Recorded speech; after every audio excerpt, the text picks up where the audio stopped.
तो सभी छात्र मुझे सुन पा रहे हैं? ऑडियो पीछे लास्ट रो ऑडियो ठीक है। ट्रांसमिशन ऑन कर दीजिए। थोड़ा सा क्लास में एको है, यहाँ की आवाज थोड़ी कम करिए। तो हम क्या बात कर रहे थे? हम बात कर रहे थे हमारे जो भूगर्भिक संरचना है, भारत की जो भूगर्भिक संरचना है उसको किन कालखंडों में बांटा गया, जिसमें हमने सबसे पहला सबसे प्राचीन क्या देखा? आर्कियन। आर्कियन के बाद पुराना, पुराना के बाद द्रविडन और द्रविडन के बाद आर्यन। आर्यन तक हम पहुंचे थे, जो उसमें लिखना था वो हम सब कुछ लिख चुके हैं ना। यहां तक क्लियर है सभी लोग? What we know is a drop, what we don't know is an ocean। ठीक है। हाँ हाँ, आर्यन पर पहुंचे हैं ये मैंने कहा है, आर्यन करवा देंगे ऐसा मत करो, साथ ही साथ में होगा। लेकिन बात वही है कि अगर केवल लेख लिखते रहेंगे तो गड़बड़ हो जाए। ठीक है। तो पहली चीज, इस परीक्षा को पास करने के लिए, इस परीक्षा को पास करने के लिए बहुत से छात्र खासकर मेंस परीक्षा में मुझे मिलते हैं, वो कहते हैं मेरी तैयारी नहीं, मेरी तैयारी नहीं है सर, इस बार सिर्फ देकर देख लूं कि नहीं। तो आप लोगों को, कुछ लोगों को मेंस का मौका मिला है, कुछ को नहीं मिला है। तो मैं बताना चाहता हूं, मेंस का जब भी मौका मिलेगा, जब भी मौका मिलेगा, मेंस को पूरी हिम्मत से देना है। मेंस में आपकी तैयारी कभी भी पूरी होगी ही नहीं। What we know is a drop, what we don't know is an ocean। अब आपकी मर्जी, आप इसे देख लीजिए, सर मुझे नहीं आता, इससे क्या लग रहा है? डर लग रहा है। ठीक है। या आप इसे देख लीजिए कि मुझे थोड़ा सा आता है, इससे हमारा टॉप रैंक आ जाए।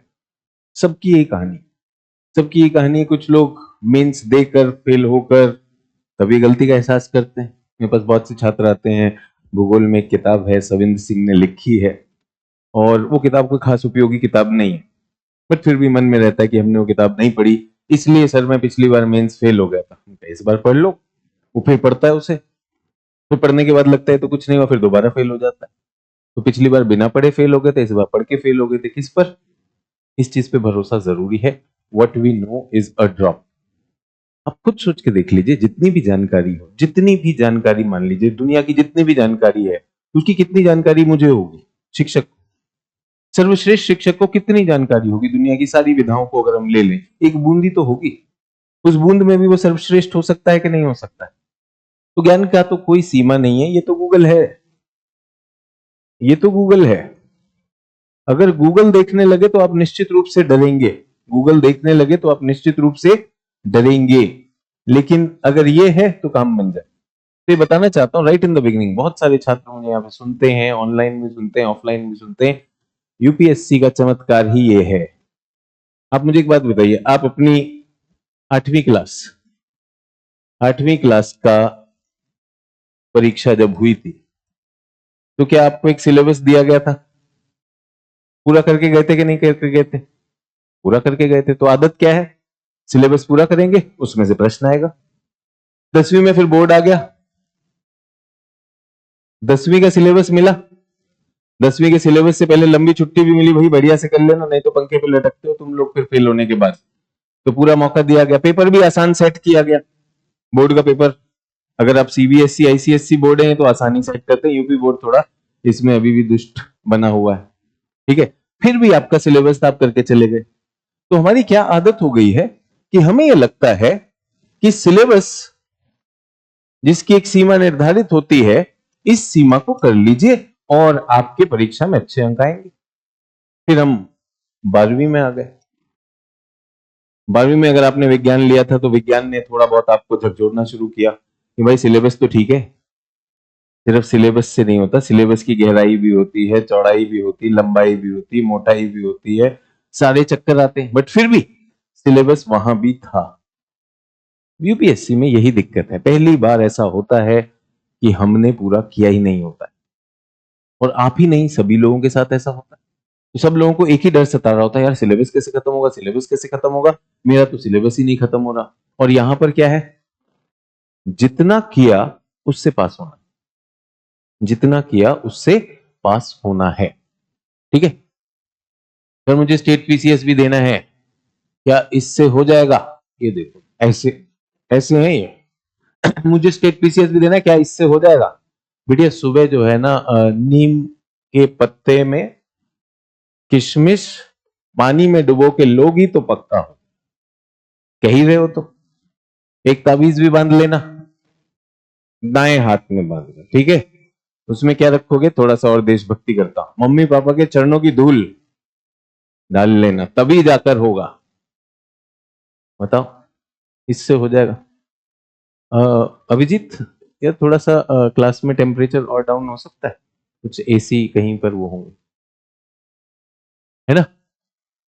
तो सभी लोग कहां से हैं? ये लोग कौन है? ये लोग जो बात करते हैं इससे हो जाएगा उससे हो जाएगा, ये वो 8वीं 10वीं की परीक्षा देने आए हुए हैं। और देना क्या है? देना ये है। तो आप सबसे आग्रह है, आप सबसे आग्रह है कि क्लास में जब आते हैं, और खासकर बहुत से लोगों ने, आप सबने रिकॉर्डिंग सुना है, तो लाइव का ये तो बहुत तगड़ा उद्देश्य होता है कि छात्र हमारे संपर्क में आते हैं, अलग अलग समय में आते हैं। जैसे अभी परीक्षा हुई है, मेरे पास बहुत से मैसेजेस आते हैं कि सर प्रीलिम्स दिया, इस बार नहीं हुआ, बहुत बुरा लग रहा है। क्या सोच रहे हैं? अब की बार पढ़ डालूंगा, अब की बार भी पढ़ोगे तो भी खत्म नहीं होगा। समुद्र है, तुमने समुद्र देखा नहीं, मैंने तो समुद्र देखा है। न ये चौड़ाई में खत्म होता है, न गहराई में खड़ा खत्म होता है, फिर भी समुद्र में आप जो है एक छोटा सा जहाज नाव लेकर भी चल सकते हैं कि नहीं? तो ये आपकी नाव है। अपनी नाव तैयार करिए, मजबूत नाव तैयार करिए, जिसमें भाषा भी है, जिसमें विचार भी हैं, जिसमें आप चीजों का लेखन भी कर सकते हैं, आकलन भी कर सकते हैं। दो व्यक्तियों पे अगर मुद्दे पे अगर बिठा दिया तो आप बात भी कर सकते हैं।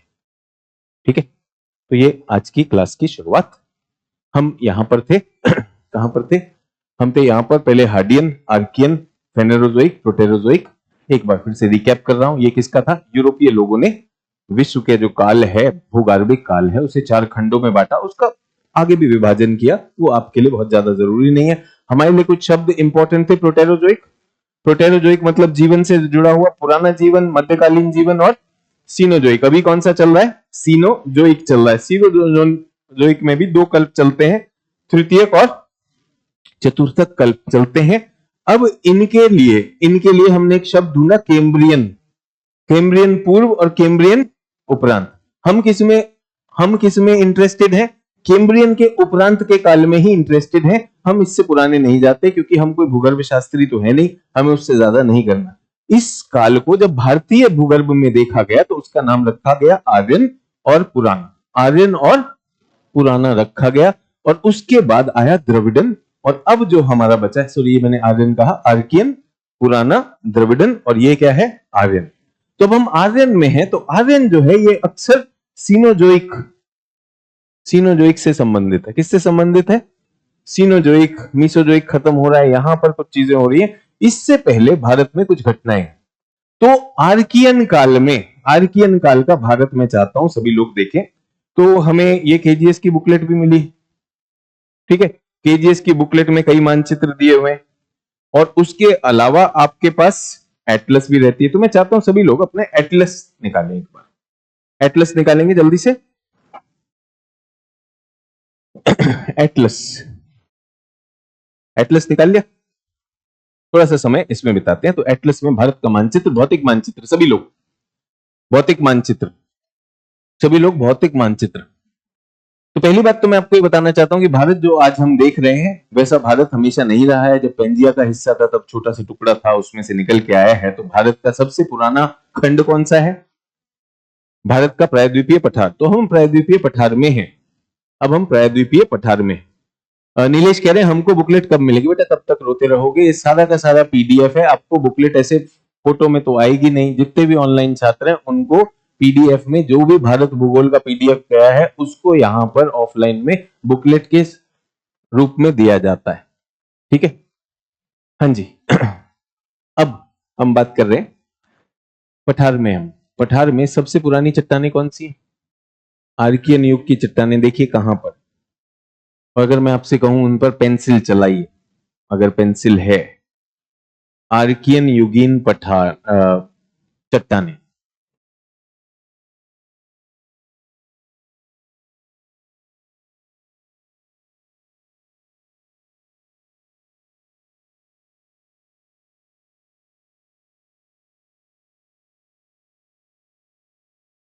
बुकलेट सेम है, पुराना जो पिछली बार मिला वही सेम सेम केजीएस स्टोर में मिल जाएगा बुकलेट, वही सेम है, कुछ चेंज नहीं हुआ उसमें। हाँ जी, जल्दी से शेड करा कि नहीं करा? आप तो घबरा रहे हो। घबराना नहीं है, जल्दी से पेंसिल से शेड कर लो। और कुछ नाम भी बता दो मुझे, शाउट आउट जहां पर भी है, अगर आप ऑनलाइन भी है तो वहीं पे जहां कमरे में बैठे जल्दी से नाम बताइए, क्या नाम है? तो होता यह है कि बहुत से छात्र जो हैं, बहुत से छात्र पढ़ते तो हैं लेकिन वो रजिस्टर नहीं होता, फिर कहते हैं शायद कठिन होगा इसलिए मुझे नहीं समझ में आ रहा है।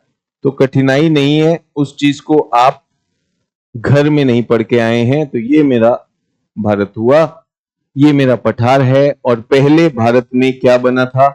यही पठार ही बना था, यही पठार था। ये तो भारत अभी ऐसा दिखाई दे रहा है ना। तो अगर मुझे शेड करना है तो मैं कौन सा हिस्सा शेड करूंगा आर्कियन में?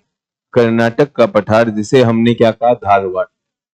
धारवाड़ के अलावा यहां पर पूर्वी घाट लिखवाया था, पूर्वी घाट। पूर्वी घाट के बाद यहां पर छोटा नागपुर का पठार, शिलोंग का पठार, अरावली का पठार, और ठीक है, करिश्मा कह रही है दक्कन का पठार। करिश्मा कल आप ही पूछ रही थी कितना लिखवा दिया, बेटा गलत है ये उत्तर, दक्कन का पठार। तो सभी लोग ध्यान दीजिएगा। एक है भारत का प्रायद्वीप, इस भाषा में गलती नहीं चाहिए मुझे। तो एक है बच्चों भारत का प्रायद्वीप, ठीक है। ये जो हिस्सा है ये कहलाता है भारतीय प्रायद्वीप, इंडियन पेनिनसुला, ठीक है। इसमें एक पठार है, इस पठार का नाम है दक्कन का पठार। ये क्या है? दक्कन पठार। तो प्रायद्वीपीय पठार अगर मैंने कहा तो क्या है? प्रायद्वीपीय पठार मतलब ये पूरा का पूरा हिस्सा क्या कहलाता है? प्रायद्वीपीय पठार। क्या मैं कह सकता हूं ये पठारों का पठार है? पठारों का पठार, कि इसमें अपने आप में बहुत सारे पठार हैं, जैसे छोटा नागपुर पठार, छोटा नागपुर पठार, मालवा का पठार, ठीक है। उसके बाद यहां पे कर्नाटक का पठार, दक्कन का पठार, ये होता है प्रायद्वीपीय पठार। और दक्कन पठार एक स्पेशल नाम है, एक स्पेशल क्षेत्र है। इस चीज को बहुत से लोग जानते नहीं है और कहते हैं हम प्रीलिम्स पास नहीं करते। क्यों? क्योंकि सिर्फ नोट्स लिखे हुए। तो भारत के प्रायद्वीपीय क्षेत्र में जो भी पठार हैं उन सबको अगर एक इकाई मान लिया जाए तो वो क्या कहलाता है? भारत का प्रायद्वीपीय पठार। उसमें कई पठार हैं जिनमें कर्नाटक का पठार है, तेलंगाना रायलसीमा का पठार है, दक्कन का पठार है, काठियावाड़ का पठार है, मालवा का पठार है, छोटा नागपुर का पठार है, यहां पर छोटा सा बुंदेलखंड का पठार है। समझ में आया? पहली चीज तो ये समझ में आ गया, ठीक है। अब हम बात कर रहे थे हमें चाहिए आर्कियन युग की चट्टानें, तो कहां मिलती हैं? यहां पर मिलती हैं। इन्हीं को हमने कहा धारवाड़, यहां पे शब्द आ गया, ठीक है। यहां पे छोटा नागपुर आ जाएगा, छोटा नागपुर में हमारा झारखंड है, वो है अरावली के क्षेत्र आ जाएंगे ये। तो ये कब बना हमारा? सबसे पुराना कैसा है ये? 2/3, 2/3 प्रायद्वीपीय पठार, 2/3 प्रायद्वीपीय पठार आर्कियन युगीन है। ये कल का रिवीजन करा रहा हूं, 2/3 आर्कियन युगीन है, कल का रिवीजन करा रहा हूं। एक जगह इसका नाम धारवाड़, कहीं पे कहते हैं धारवाड़ युग की या धारवाड़ की चट्टानें कौन सी हैं? तो वो आर्कियन चट्टानें। अब ये कैसी थी? आग्नेय चट्टानें थी। इनका हुआ अपर्दन, अपर्दन होकर ये कहां पर चली गई? अपर्दित होकर ये यहां पर इनका जमाव हुआ। क्या हुआ? जमाव हो गया। ये अपर्दित होंगी तो इनका जमाव इस क्षेत्र में हो जाए। सभी लोग मेरे साथ? इसी क्षेत्र में, क्योंकि भारतीय प्लेट, भारत की जो प्लेट थी वो कैसी थी? ऐसी थी। ये पठार ऐसा चला जा रहा था। कहां चल रहा था? उत्तर दिशा में ये जो है स्थानांतरित हो रहा था। तो इसमें इसमें सागरीय अतिक्रमण हो गया। क्या हो गया? सागरीय अतिक्रमण हो गया, तो इसमें पानी, महासागरीय पानी घुस आया इस क्षेत्र में। क्या हुआ? इस क्षेत्र में महासागरीय पानी घुस आया और यहां पर भी ये पानी घुस आया। इस क्रम में जो चट्टानें बनी वो दूसरे क्रम की चट्टानें हैं, जिनको हम क्या कहते हैं? पुराना चट्टान। ये क्या है? पुराना चट्टानें। तो पुराना चट्टानें किससे बनी? अवसादों से बनी। कौन से अवसाद? एक तो द्रविडन के जो घिस के अपक्षित होकर वो हो गए, दूसरे अवसाद सागरीय अवसाद या सागरीय निक्षेप। क्यों? क्योंकि यहां सागर का अतिक्रमण हुआ था। तो सागरीय निक्षेप में अक्सर जो है चूना पत्थर आता है, तो यहां पर क्या मिलेगा? खूब सारा चूना पत्थर मिलेगा। कंस्ट्रक्शन के लिए मटेरियल यहीं पर मिलेगा, कंस्ट्रक्शन के लिए मटेरियल यहीं मिलेगा। किन क्षेत्रों में ये चट्टानें मिली? तो चट्टानें मिली आंध्र के कुरनूल, ये यहां का क्षेत्र है, आंध्र प्रदेश का कुरनूल क्षेत्र, आंध्र का कुरनूल क्षेत्र लिखा था, और कौन सा लिखा था? कडप्पा। कडप्पा और कुरनूल, यहीं पर आपने आंध्र प्रदेश में आपने ये सुना गोलकोंडा में एक हीरा मिला था, गोलकोंडा। ऐसे ही यहां पर पन्ना में हीरे की खदानें हैं, तो यहां पर क्या मिलता है? चूना पत्थर। ये क्या है? ये हमारा विंध्य है। क्या है? विंध्य क्रम की चट्टानें और कुरनूल कडप्पा क्रम की चट्टानें जो हैं ये किसमें आती हैं? आपदा के पी में, यानी पुराना में। तो बढ़ता जा रहा है थोड़ा थोड़ा, अब इसको और भरना है, तो इसी में यही धीरे धीरे अवसाद इकट्ठे होते रहेंगे कि नहीं होते रहेंगे। उसके बाद आता है द्रविडन काल। तो द्रविडन काल में पठार में कुछ नहीं हुआ, पठार में कोई अवशेष नहीं मिलते, क्योंकि पठार क्या था? उठा हुआ हिस्सा था। लेकिन इस समय जो ये भारत की प्लेट उत्तरवर्ती यात्रा कर रही थी, इसमें कुछ दरारें पड़ गई। तो ये जो दरार है हमारी पहली दरार यहां पड़ी। क्या नाम है इस दरार का? नर्मदा। दूसरी दामोदर। दूसरी क्या है? दामोदर। यहां महानदी, यहां गोदावरी, और ये थोड़ी सोन नदी। ये सब दरारें पड़ गई। अब जब दरारें पड़ी तो जो यहाँ की वनस्पति थी वो इसी में दब गई, और लंबे काल के बाद उन दरारों से आज हमें कोयला मिलता है। ये कब हुआ? द्रविड़ काल में। इसको विशेष कहा जाता है गोंडवाना। क्या कहा जाता है? गोंडवाना। ये हमने कल तक किया था। ठीक है। हिमालय कहाँ है? यहां पर अभी बना ही नहीं, अभी बना ही नहीं है। अभी जहां हम पहुंचे हैं बच्चों, अभी हम कुछ यहां पर हम 200 मिलियन वर्ष पूर्व हैं। 200 मिलियन वर्ष पूर्व याद है पेंजिया टूटा था? पेंजिया।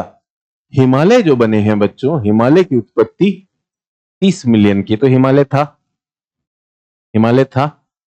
हिमालय नहीं था। तो आपसे जो मैंने कहा वो सारी चीजें अभी खुली हुई है। भारतीय प्लेट जा रही है, किस ओर जा रही है? यूरेशिया की तरफ जा रही है। बीच में क्या है? तैतीस सागर है। सब हो रहा है। ऐसा नहीं है कि यहीं पर भारत था इस दौरान, बट ये भारत जाने से पहले भारत की प्लेट में क्या क्या हुआ? पहले आर्कियन युग का कुछ हुआ, फिर पुराना युग का कुछ हुआ, द्रविडन का। पठार में तो ज्यादा नहीं हुआ, बट हमें गोंडवाना काल की जो दरारें हैं वो जरूर दिखाई देती हैं। ठीक है। अब आपका काम आपके एटलस में, जल्दी देखिए, कर्नाटक का पठार ब्राउन दिख रहा है? कर्नाटक का पठार, और वहां कर्नाटक का पठार लिखा हो चाहे ना लिखा हो, कर्नाटक राज्य दिख रहा है, वो ब्राउन एरिया है कि नहीं है? दिख रहा है कर्नाटक? तो जो कर्नाटक का क्षेत्र है ये क्या हुआ? आर्कियन क्षेत्र। ये क्या हुआ? आर्कियन क्षेत्र हो गया। ठीक है। कर्नाटक के पूर्व में आप देखेंगे ये जो हमारा शेवरॉय, जावाडी, नल्लामला, ऐसे कुछ नाम लिखे हैं। तमिलनाडु में देखिए शेवरॉय, जावाडी, जल्दी से पेंसिल से मार्क करते जाइए। शेवरॉय, जावाडी, नल्लामला, है ऐसा? ये सब क्या है? ये सब आर्कियन युगीन कठोर चट्टानें। ये क्या है? कठोर चट्टानें। यही हमारे पूर्वी घाट बनाते हैं। अब जरा झारखंड की तरफ जाइए। झारखंड में दामोदर नदी, झारखंड का एक पठार दिख रहा है। उस पठार पे क्या लिखा हुआ है? कुछ पठार का नाम है? छोटा नागपुर पठार। वो क्या है? ये भी आर्कियन युगीन है। आर्कियन युगीन है। अब ये हरे रंग का जो उत्तर प्रदेश में मैदान दिख रहा है, तो उत्तर प्रदेश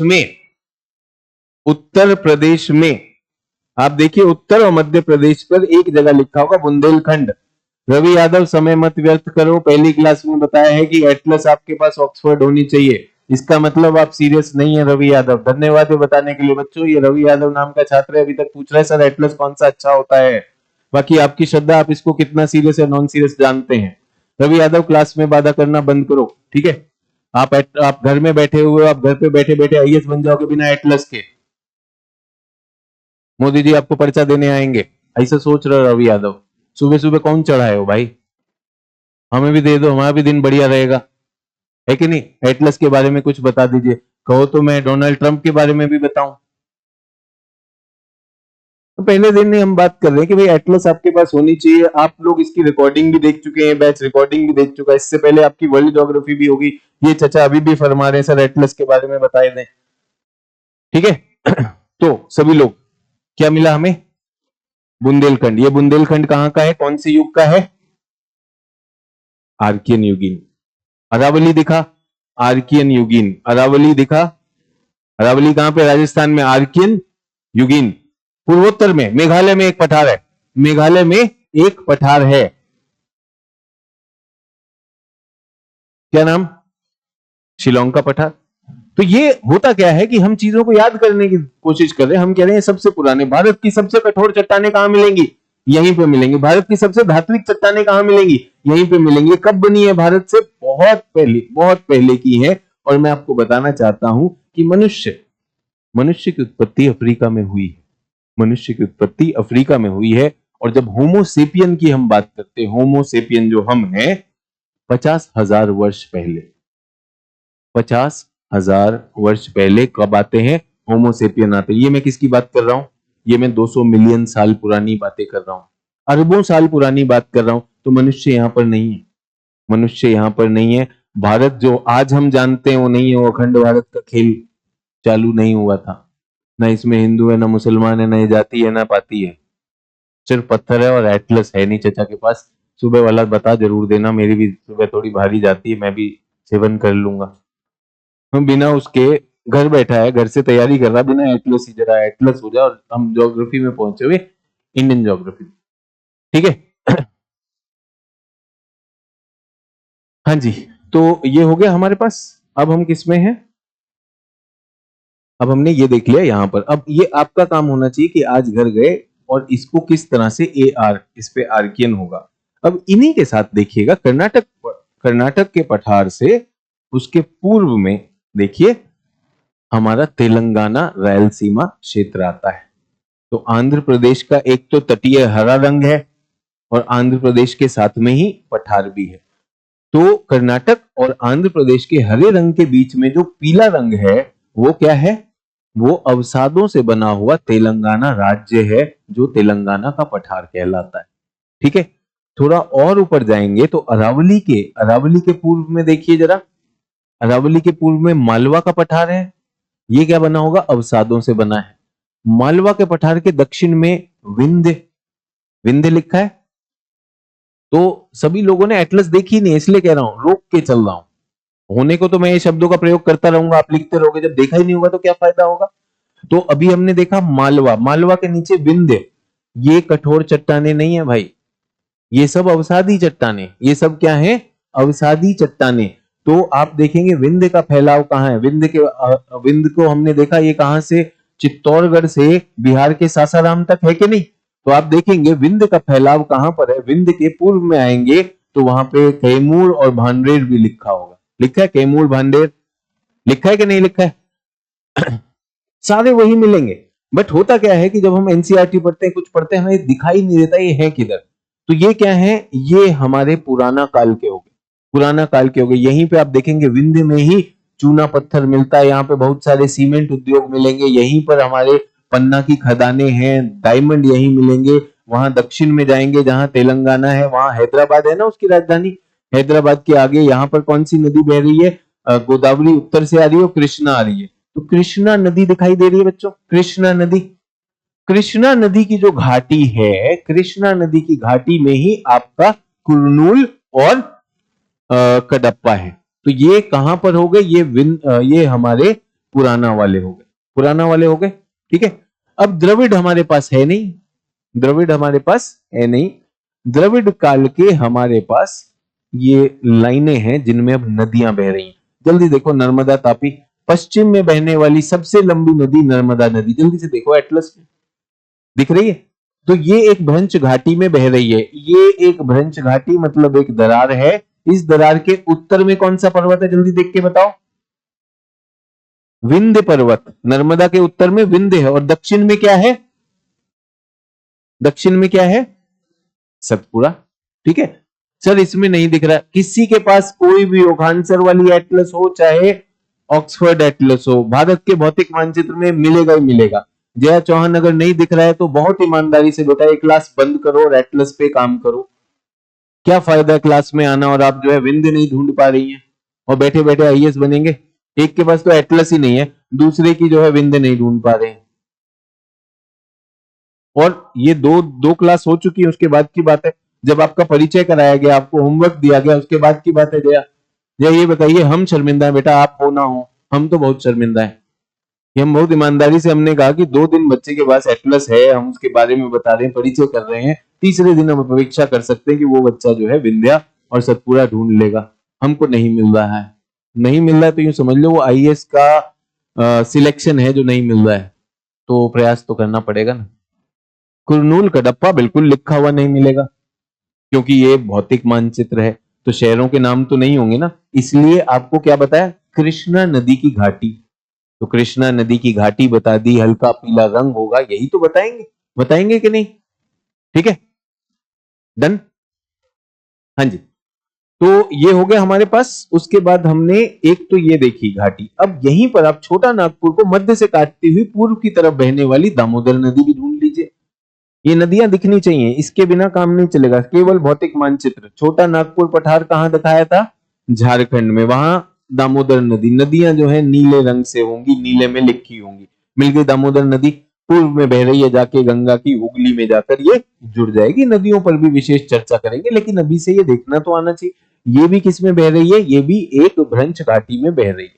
ठीक है, इसी नदी के दक्षिण में चले जाइए, उड़ीसा राज्य शुरू हो जाएगा। उड़ीसा राज्य की बड़ी नदी जो छत्तीसगढ़ से उद्गम होता है, महानदी दिख जाएगी।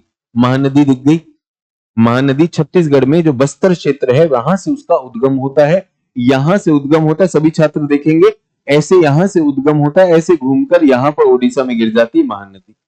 ठीक है, यहां पर हमारी कौन सी जा रही है, दामोदर नदी जा रही है, ये आपकी है। अब महानदी के दक्षिण में आप देखिए इस तरह से आएगी, ये है हमारी गोदावरी नदी, जिसमें वर्धा जाके जुड़ जाएगी। ये मोटे मोटे तौर पर नदियां हैं।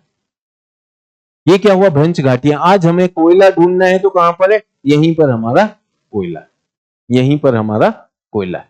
ठीक है, ये हमने पिछली बार जो क्लास की थी, मेरी अपेक्षा थी कि मेरे छात्र जो है, अब आधा घंटा हो गया क्लास में, ये आधा घंटा किस में गया, रिवीजन में गया, रिवीजन में गया। मुझे कोई दिक्कत नहीं रिवीजन में, जैसा मैंने आपसे कहा 25 क्लास होंगी, 25 में अगर हम उसे रिवाइज करते हैं, टेस्ट करते हैं, आपका आत्मविश्वास बढ़ाना है तो 30 की तरफ चली जाएंगे। बट ये तो मैं अपेक्षा कर सकता हूं कि जब हमने कल वो किया तो हम उसके लिए मानचित्र तो देखेंगे। आप सोचिए आप कितना असहाय होते हैं, यहाँ पर आते हैं, भारत का मानचित्र आपके सामने है, आप कह रहे हैं कि मुझे जो है विंध्य नहीं मिल रहा है। आपके लिए असहाय है, हमारे लिए शर्मिंदगी है भाई। ये कैसा छात्र है जो इस परीक्षा को पास करने वाला, इस परीक्षा को क्या, मैं तो कह रहा हूं दरोगा ले लो, एसएससी ले लो, कोई पास नहीं होगा अगर आप अपने ही मानचित्र में अगर विंध्य नहीं देख सकते तो ये वाली गलती मत करें। ठीक है, हाँ ये जरूर है कि आपके 2 मानचित्र होते हैं, शहरों के नाम वो कहां पर होंगे, राजनीतिक पर। तो जब हम भौतिक की बात करते हैं तो वहां पर क्या होंगे, भौगोलिक भौतिक इकाई आएंगी, पठार आएंगे, पर्वत आएंगे, मैदान आएंगे, नदियां आएंगी, उस तरह की चीजें होंगी। नाम कुछ अलग हो सकते हैं, नाम कुछ अलग हो सकते हैं, जैसे हमारा जो छोटा नागपुर का पठार है, इसको 2 पठारों में बांटा जाता है, हजारीबाग पठार और रांची पठार। तो कुछ एटलस हजारीबाग और रांची पठार लिख देंगे। वहां मैंने कहा कि इसको मेघालय का पठार कहते हैं, आपके इधर शिलोंग का पठार लिखा हो सकता है। इस तरह की थोड़ी वो हो सकती है, और इससे क्या होता है, हमारी सोच खुलती है, सोच खुलती है कि अच्छा ये भी तो हो सकता है, उसी से जुड़ा हुआ, उसी से संबंधित है, वरना हमारा आत्मविश्वास कम रहता है। ठीक है, तो छोटा नागपुर पठार में कोयला है, सुजीत कुमार दास पूछ रहे हो, बता रहे हो। अगर इसमें नदी गई दामोदर, और ये पठार है, तो कोयला है कि नहीं है? ठीक है। अब ये क्या, अब सवाल क्या हो सकता है? सवाल जो समझदारी वाला सवाल ये है, सचिन सर आपने तो कहा कि ये तो पुराना काल के हैं, वो आर्कियन काल के, छोटा नागपुर आर्कियन काल का है कि नहीं? आर्कियन काल का है। तो सचिन सर मुझे एक बात बताइए, मुझे एक बात बताइए कि इसमें कोयला कैसे निकल गया? वहां पे तो जीवाश्म ही नहीं थे, स्वाभाविक है। ठीक है। तो आप यूपीएससी में इंटरव्यू देने गए, आप यूपीएससी में इंटरव्यू देने गए, उन्होंने आपकी फोटो देखी, उन्होंने कहा आपकी फोटो और आपकी अभी जो शक्ल है इसमें फर्क है। ये आपकी फोटो है और शक्ल में इस तरह का एक कांटे का निशान आ रहा है, ऐसा कैसे? आप कहें जब फोटो खिंचवाई थी तब एक्सीडेंट नहीं हुआ था, फोटो के बाद एक्सीडेंट हो गया, उसमें चोट लग गई इसलिए दरार आ गई, हो सकता है कि नहीं? इसलिए यूपीएससी ने चेंज किया है कि अब लेटेस्ट फोटो रखो।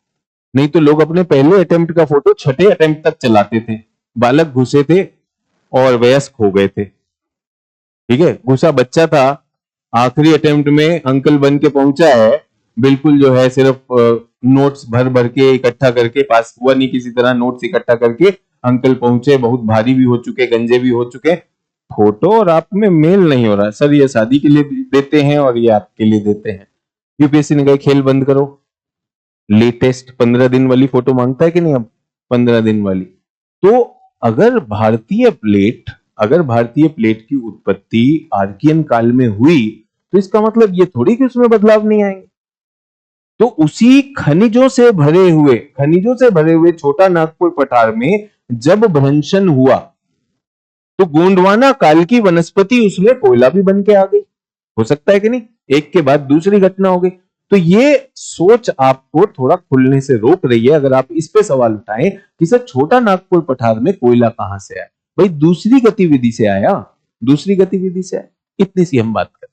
ठीक है सर, मेरे एटलस में शिलोंग का पठार नहीं दिया सर, मेघालय का पठार दिया। तो मतलब बताओ केस करें क्या करें?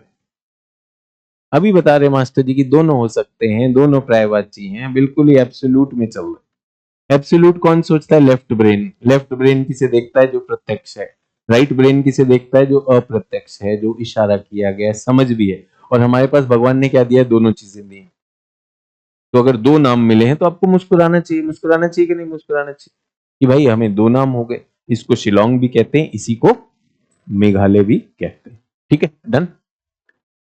हाँ जी, वापस आ जाए, यहां तक आ गए। तो अब हम कहां पर हैं? अब हम आ गए हैं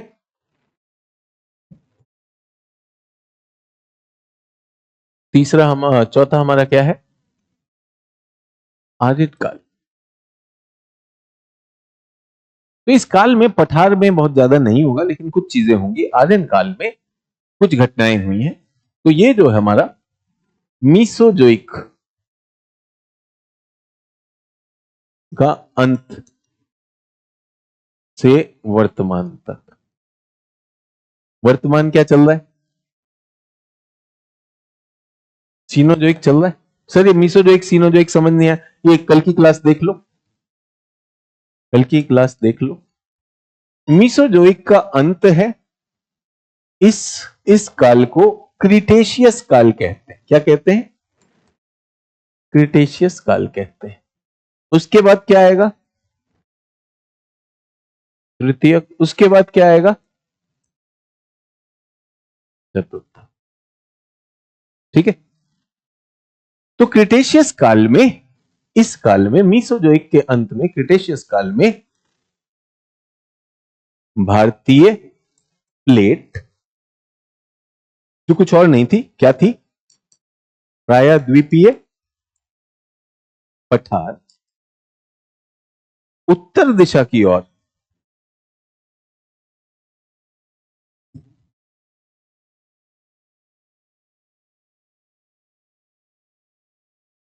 स्थानांतरण करते हुए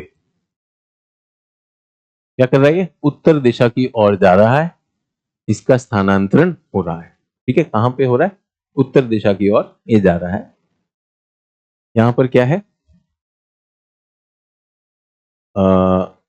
यूरेशिया, और ये भारत की प्लेट है, उत्तर दिशा की ओर स्थानांतरण कर रहा है। करते हुए रीयूनियन हॉटस्पॉट पे से रीयूनियन हॉटस्पॉट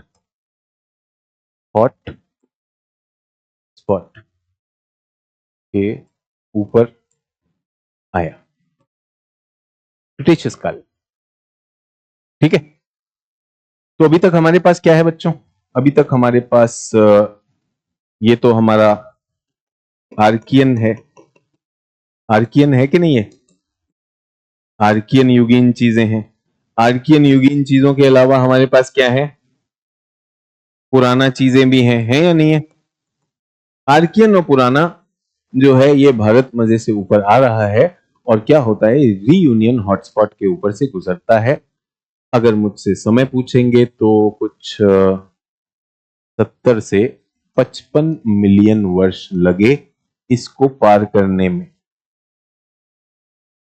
मैं एक दिन में नहीं गुजर सकता। प्लेट धीरे धीरे चलती है, 1 सेंटीमीटर 2 सेंटीमीटर, तो उस हॉटस्पॉट से पार करने में कितने वर्ष लग गए? 70 में 55, 15 मिलियन वर्ष। 15 मिलियन कितने होते? 150 लाख। धीरे धीरे धीरे प्लेट हो रही, तो इस दौरान क्या हुआ? यहां पर लावा निकलने लगा। कौन सा लावा निकला? हॉटस्पॉट का बसाल्टिक लावा निकलना शुरू हुआ।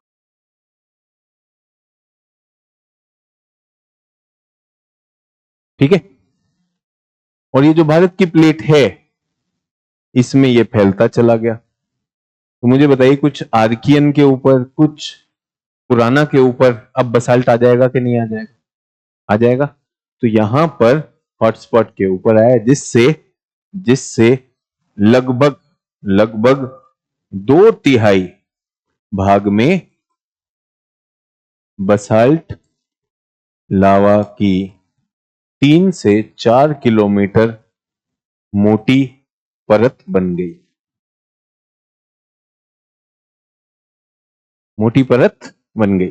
क्यों इतनी मोटी क्यों बनी? समय लगा, धीरे धीरे आते आते आते हो गया। Done everyone? तो अभी तक क्या था? अभी तक हमारे पास 3 चीजें थी। पहला आर्कियन था, उसके बाद पुराना था। विंध्य यहां पर ज्यादा थे नहीं, विंध्य की तो केवल दरारें थी। विंध्य की केवल दरारें थी। अगर मुझे दरार बनानी हो तो मैं दरार बनाता हूं। ये मेरी दरार है, इधर एक दरार गई, इधर एक दरार गई, इधर भी एक दरार गई, और ये जो मेरी नर्मदा की दरार है, नर्मदा की दरार अब नहीं है। क्यों नहीं है? उस दरार में सारा मैग्मा भर गया। तो जब हम कोयला ढूंढते हैं तो इनमें तो मिलता है, दामोदर में भी मिलता है, महानदी में भी मिलता है, गोदावरी में भी मिलता है, नर्मदा में नहीं मिलता।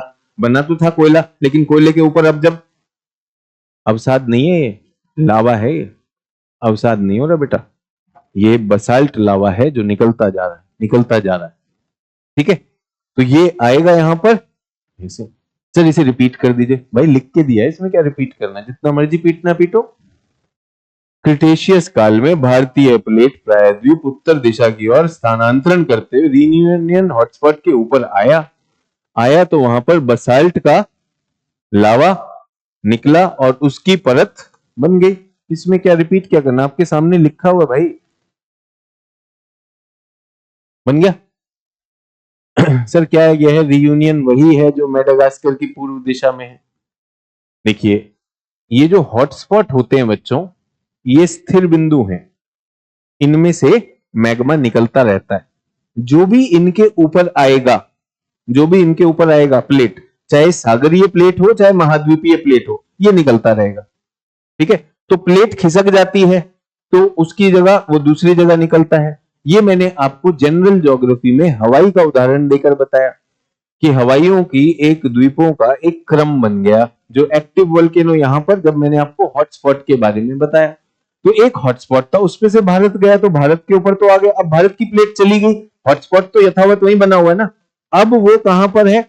आज वो हिंद महासागर का रीयूनियन द्वीप है। उसके ऊपर तो द्वीप बनेगा ही, तो इसीलिए उसका नाम लिया है कि रीयूनियन हॉटस्पॉट। तो जो वो है वो तो है ही ना, वहीं से है। ठीक है रवि यादव, रीयूनियन हॉटस्पॉट क्या होता है? तुम ये अभी पूछ रहे थे एटलस कौन सी लेनी है। पिछली क्लास कर लो बेटा, समय व्यर्थ होता है। यहाँ बहुत सारे छात्र हैं जो सीरियस हैं, रिजल्ट लाना चाहते हैं।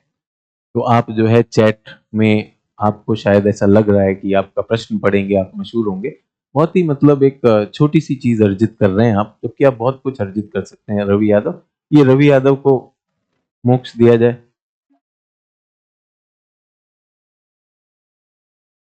ठीक है। सो बसाल्ट लावा, तो यहां पर अब हमारा ये हो गया। तो ये आज जब हम चट्टानें ढूंढ रहे हैं तो क्या हम ये कह सकते हैं कि आर्यन काल की चट्टानों में, आर्यन काल की चट्टानों में बसाल्ट की चट्टानें होंगी। कहां पर होंगी? कुछ क्षेत्रों में होंगे। अब आपकी एटलस में देख के बताइए कहीं पर है कि नहीं। तो ये कहां पर है? ये आज हमारे, ये आज हमारे कौन सा पठार है ये? अ, दक्कन पठार कहलाता है। तो आप में से किसी की भी एटलस में दक्कन पठार नहीं लिखा हुआ मिलेगा, उसकी जगह लिखा है अजंता। महाराष्ट्र में जाइए, हरिश्चंद्र, बालाघाट है। है या नहीं है? एटलस है तुम्हारे पास? नहीं है तो उसमें देखो ना, वो देखो अब इतने में तो भाई ने निकाला है। वैसे इसकी आंखें बंद हो रही थी, ये रात को लेट नाइट पढ़ रहा था, इसको झपकी आने वाली थी। चाचा से मैंने कहा एटलस है तो झोले से निकाल रहा है। झोले से निकाल ले या सिर्फ उन्हीं के लिए आया हुआ है? तुम सोच रहे हो ऑनलाइन वाला ही कर सकता है, ऑफलाइन वाला नहीं मजे ले सकता है? अब जो बोलना है बोल लो, अब हम आमने सामने हो गए, तुम गाली कर लो मैं लॉच कर लूंगा, मुझे कोई दिक्कत नहीं है। बट काम ये था कि तुमने एटलस ली नहीं है। ये समझ लो कि शिक्षक का अगर मान और अपमान होना है तो उसके सामने मेरी क्लास में आंख खोल के पढ़ाता हूं और दिल खोलकर। एटलस रखो। हाँ, जल्दी से। क्या हुआ? दक्कन पठार कौन कौन सा है हमारे पास? हरिश्चंद्र, बालाघाट और अजंता। ये हमारे क्या हो गए? ये जो पठार था इसको नदियों ने अपरदित कर दिया, तो इसकी क्या हो गई? रेंजेस रही। अच्छा, यही खत्म नहीं होता ये पठार। ये पठार यहां पर भी है, गुजरात का जो काठियावाड़ हिस्सा है वहां पर भी, गुजरात का जो काठियावाड़ है और थोड़ा सा इधर भी। तो ये जब लिखेंगे दक्कन पठार, काठियावाड़, ये अपने नोट्स में लिखते रहो।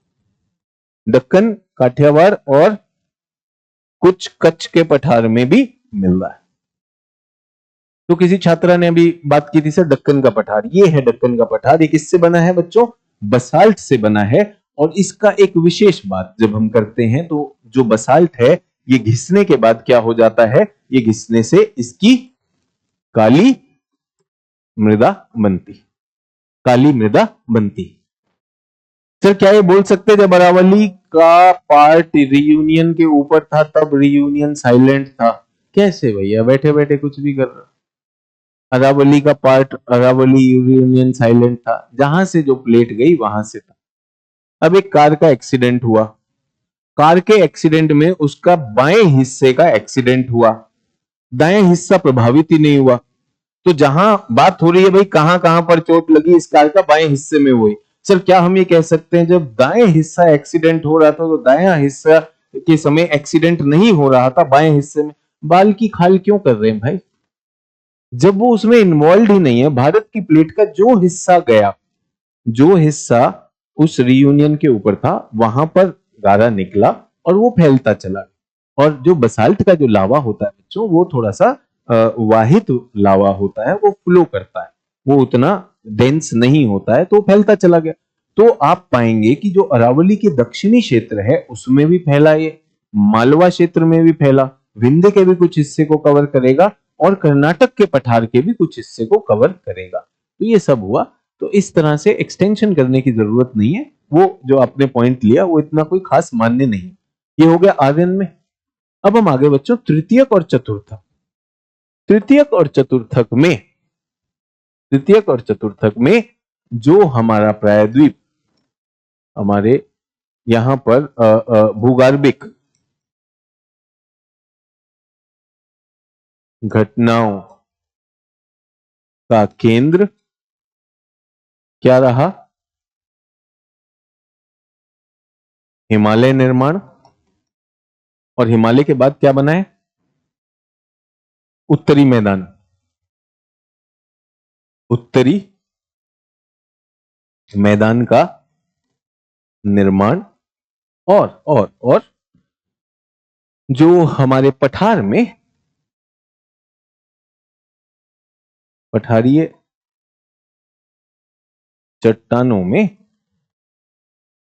एपिरोजेनेटिक मूवमेंट हम इन्हें कहते हैं। एपिरोजेनेटिक मूवमेंट को हम क्या कहेंगे? इनको महाद्वीप निर्माण मूवमेंट या फिर इनमें कुछ हलचल। ओ हलचल मैं बता दूंगा क्या। ठीक है,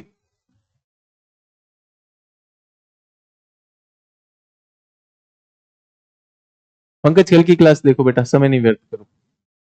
ये एसी के लिए कुछ किया नहीं इन्होंने? सभी 18 पे तो सभी की सर्विस करवाओ। ये तो मजाक है, 18 लग रहा है आप लोगों को? है ऐसे बुद्धू बनाने का क्या मतलब है कि वहां पे 18 लिखा हुआ है? 18 है तो 18 होना भी तो चाहिए। 18 कह रहे हो सब एसी 18 पे। समय आ गया, फीडबैक है कि एसी की सर्विस करा दो, है ना? क्या हुआ? डस्ट जम गई है? हाँ जो भी है, मतलब क्लास में बैठे हो, क्लास के बच्चे आते हैं सारे, सबको 18 दिखा के ऐसे थोड़ी ना 18 है, आओ कर लो जो भी है। ये वो मेरा बच्चा होता है कि सर मौसम मौसम 3 दिन से ऐसा कर रहा है कि नहीं, रोज मैं देखता हूँ आज 2 घंटे बाद बारिश होगी। रोज बेइज्जती करवाता है मौसम विभाग। हम क्यों बेइज्जती करवाएं 18 बता के? ये कल संडे है, बोलना 18 का मतलब कम से कम 18 की हिम्मत तो रखिए, मौसम विभाग मत बनो। हाँ जी, ठीक है, डन। तो आपका खत्म हो गया कि नहीं? किसकी बात कर रहे हैं हम? आर्यन में भी आर्यन की घटनाएं ये हो गई, तो हिमालय बनेगा और मैदान बनेंगे, अभी उन पे चर्चा करेंगे। और यहाँ पे हलचल हुई है, क्या हलचल हुई है ये मैं बता देना चाहता हूं। पठारी चट्टानों में क्या हलचल, पठार में क्या हलचल? पहला पहला ये है कि इसके 3 भागों में सागरीय अतिक्रमण हुआ। पहला राजस्थान सौराष्ट्र रीजन, दूसरा ऊपरी असम क्षेत्र, और तीसरा कृष्णा गोदावरी। तो ये जो हमारा हिस्सा है, ये जो हमारा हिस्सा है, यहां पर क्या हुआ? सागरीय अतिक्रमण हो गया। ए, यहां सागरीय अतिक्रमण हुआ।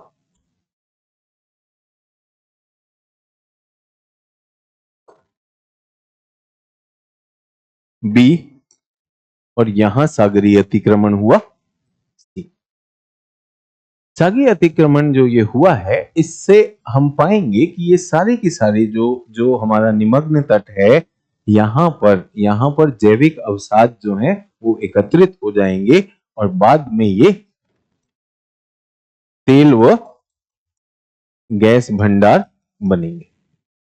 तेल व गैस भंडार बनेंगे। ठीक है, डन। रमन गौतम पिछली क्लास करो, पिछली क्लास में आपके प्रश्न का उत्तर है। आप मजाक करते रहेंगे, पिछली 2 क्लास करो, उसमें उत्तर है, बल्कि पहली क्लास में उत्तर मिल जाएगा। ये तो दिखाता है कि आप जब मन करता है आप तब क्लास में आते हैं। रमन गौतम, धन्यवाद अपना नाम बताने के लिए रमन गौतम। अब इसको पिछली क्लास कर लो, अब ये दोबारा ये प्रश्न ना आ जाए जो आप पूछ रहे हैं रमन गौतम। ठीक है, अब हम कहां पर हैं? दूसरा जो इसमें हुआ, इसमें यह हुआ कि हमारे दक्षिणी सिरे का उत्थान हुआ। जब प्लेट टकराई, जब प्लेट किससे टकरा रही है? यूरेशियन प्लेट से टकरा रही है, तो वहां पर क्या होता है? दक्षिणी सिरे का उत्थान हो गया। तो ये क्या है? हमारा दक्षिणी सिरा है। और यहां पर क्या हुआ? उत्थान हुआ। क्यों हुआ उत्थान? ऐसे जाके प्लेट टकराती है तो ये हिस्सा ऊपर को उठ जाता है। इससे क्या बने हमारे? नीलगिरी, अन्नामलाई, कार्डोमम की पहाड़ियां। इन्हें दक्षिणी पर्वतीय प्रांत कहा जाता है। तो जल्दी से देखो, नीलगिरी, अन्नामलाई, कार्डोमम है कहीं पर लिखे हुए? नीलगिरी, अन्नामलाई, कार्डोमम, ये वाले चल रहे हैं बीच वाले?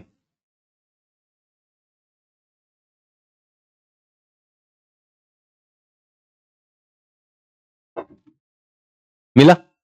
नीलगिरी, अंडामलाई, कार्डोमम, कार्डोमम को हिंदी में इलायची कहा जाता है, इलायची की पहाड़ियां। ये कहां पे? तमिलनाडु, तमिलनाडु, केरल, कर्नाटक, जहां पे तीनों मिल रहे हैं वहां पर ये पहाड़ियां आपको मिलेंगी। तो ये क्या हुआ, हमारे प्रायद्वीप में ये उठकर आई है। उसके बाद तीसरा क्या है? तीसरा जो हुआ है हमारा जो पश्चिमी सिरा है,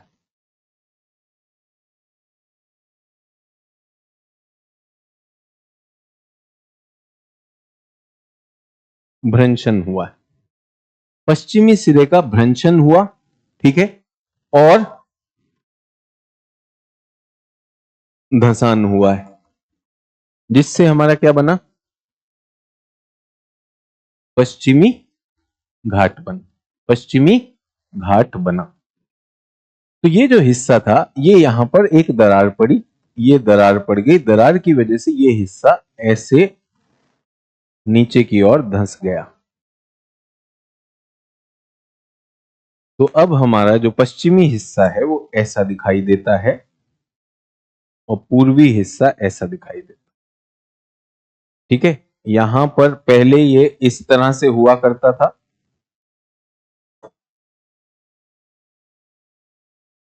ये अरब सागर, यहां अरब सागर, यहां बंगाल की खाड़ी, और ये हमारा पूरा पठार हुआ करता था। यहां पर क्या हुआ? भ्रंशन हुआ, और भ्रंशन की वजह से धसान हो गया। धसान हो जाने की वजह से ये क्या बनेगा? ये तो बनेगा मैदान। कौन सा मैदान? पूर्वी तटीय मैदान।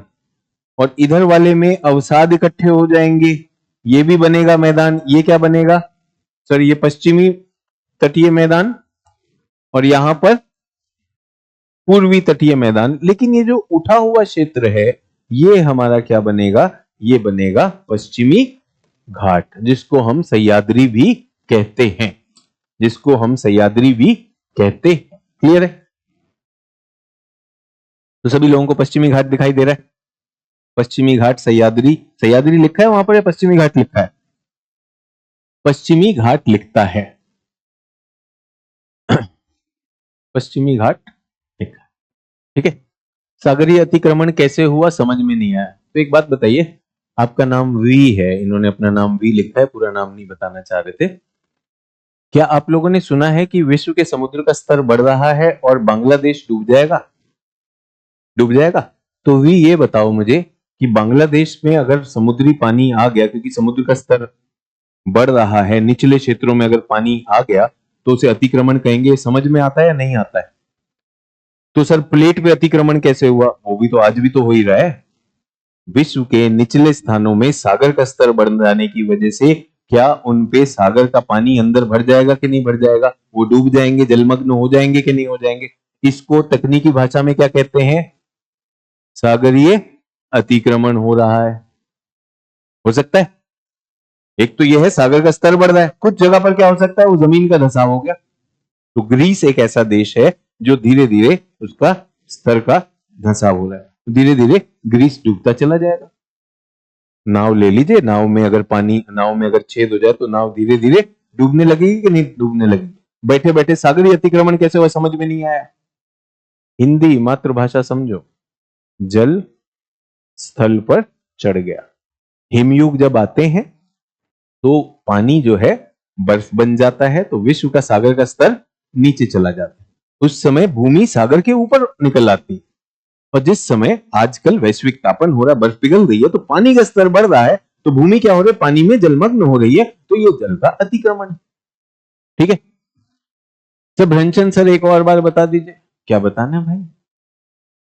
जो हमारी प्लेट है, प्लेट का जो पश्चिमी सिरा है वो वहां पे दरार आई और टूट गया, टूट के नीचे चला गया। तो दिक्कत यह है कि अविश्वास इतना है कि पानी कैसे चढ़ गया। भाई चढ़ गया, सामान्य सी बात है। हमने जनरल ज्योग्राफी पढ़ी कि नहीं पढ़ी? जनरल ज्योग्राफी में हमने प्लेटों की बात करी, प्लेटों का नीचे जाना, ऊपर जाना, जल के स्तर का चेंज होना, ये सब पहले कर लिया। अभी मुझसे बात हो रही थी नीचे, अभिजीत बोल रहे थे कि सर वो ना एक बैच जो अभी लेटेस्ट बैच जो है वो जिद कर रहे हैं कि सचिन सर आपकी क्लास करनी है, आपकी क्लास अभी तक नहीं हुई, तो क्या हम उन्हें भारतीय भूगोल में डाल दें? हमने कहा कैसे डालोगे भाई? बेसिक चीजें जो आपको बताई गई हैं, प्लेटें कैसे चलती हैं, प्लेटों का किस तरह से क्षेपण हो जाता है, किस तरह से सागर उस पर चढ़ सकता है, सागर का स्तर, प्लेटों का स्तर, उत्थान कैसे होता है, पर्वत कैसे बनते, वलित पर्वत कैसे होता है, भ्रंशन, वो सारी तो बेसिक चीजें। अब ये कह रहा है भ्रंशन बता दो कैसे हो रहा है, तो ये तो बेसिक कराए गए ना भाई। जब प्लेट के चट्टानों में दरार पड़ी तो ये दरार की वजह से ये हिस्सा नीचे को चला गया, जो नीचे को चला गया वो यहां पर चित्र में प्रदर्शित है। कहां पर हुआ? हमारे पठार के पश्चिमी हिस्से में हुआ है कि नहीं? रुचि शुक्ला, नीलगिरी के बाद क्या लिखा है?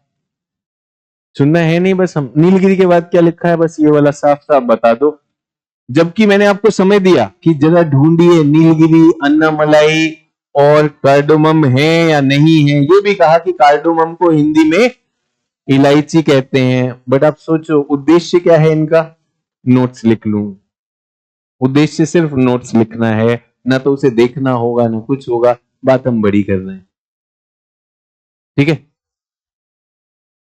तो भ्रंशन का चित्र भी नहीं दिख रहा है, लिखा हुआ भी नहीं दिख रहा है। ये देखो चित्र है,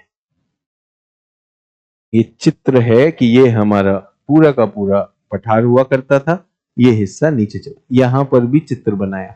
ये समझ नहीं आएगा इसलिए यहां पर दिखाया, इसलिए यहां पर दिखाया। ऐसे प्लेट है और ये प्लेट ऐसे अब यहां पर धंस कर ये मुड़ गई, ऐसा।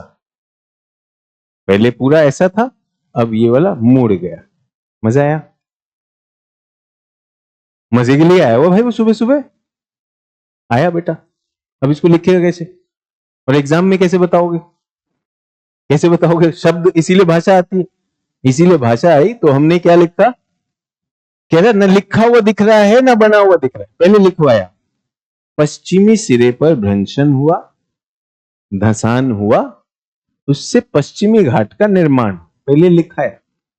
फिर ये सोच के कि शायद नहीं आएगा, बनाया। फिर ये सोच के कि इससे क्लियर नहीं होगा, इधर दिखाया। इधर लिखा अरब सागर, इधर लिखा बंगाल की खाड़ी जो मिट गई है, पश्चिमी घाट, पश्चिमी मैदान, पूर्वी में। और ये तब है जब रिकॉर्डिंग कर चुका है। एक बार में नहीं समझ आ रहा, दो बार में नहीं समझ आ रहा, 20 बार में नहीं समझ आएगा, बट बनूंगा डीएम ही। क्यों भाई? कुछ और बन जाओ, डीएम का काम बड़ी जिम्मेदारी का काम है।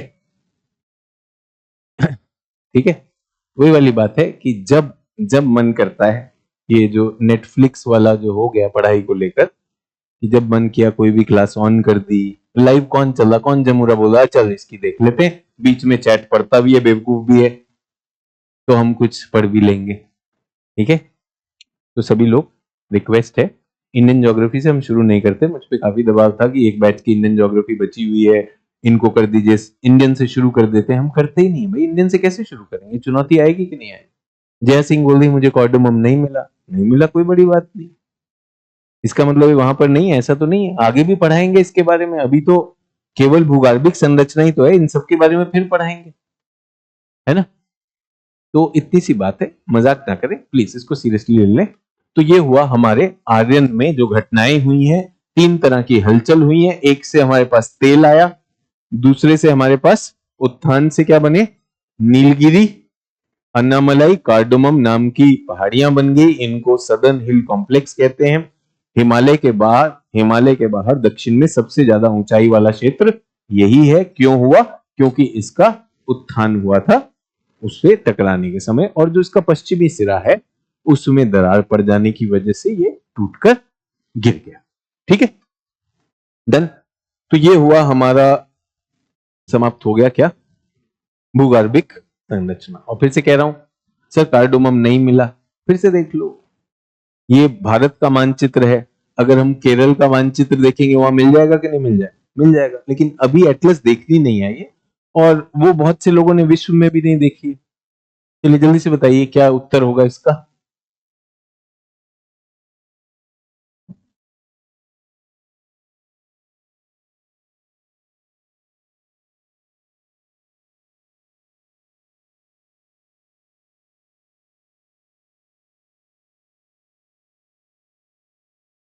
देखने में कौन सा लग रहा है? ए अल्फा धारवाड़, धारवाड़ लग रहा है? कहां लग रहा है धारवाड़? धारवाड़ का मतलब क्या है?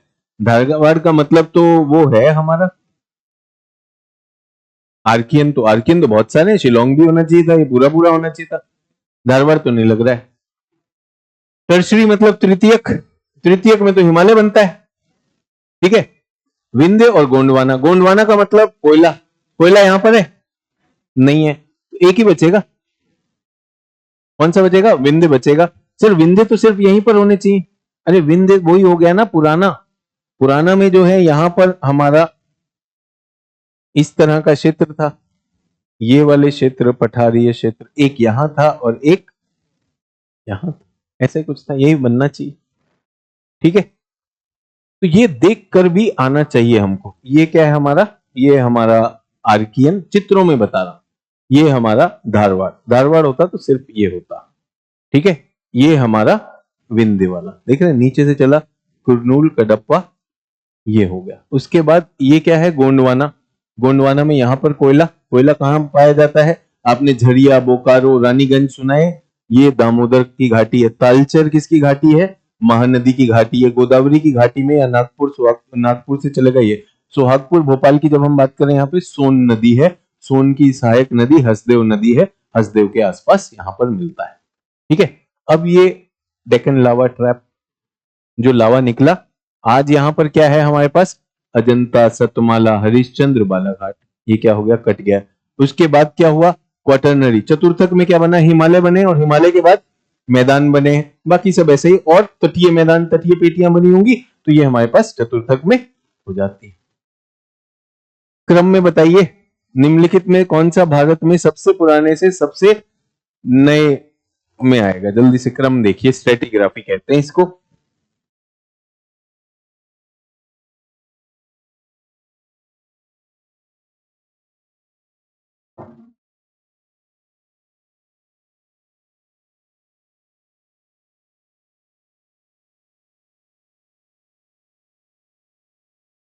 जल्दी सिलेक्ट करेंगे। ए अल्फा, बी ब्रावो, सी चार्ली।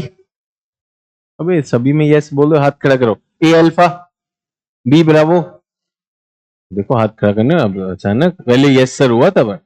सी चार्ली, सी चार्ली में कुछ लोग, डी डेल्टा, डी डेल्टा। तो हाथों की लड़ाई तो सी और डी की है, बाकी तो हवा में थे इधर उधर, ठीक है। तो सी में सबसे पुराना क्या होना चाहिए?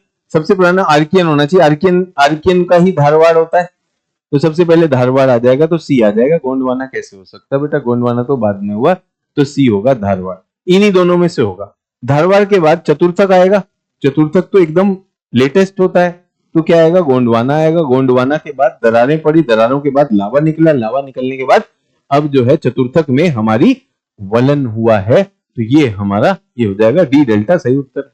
मजे मजे में सब में बिना बोले हाँ ना, हाँ ना, हाँ ना।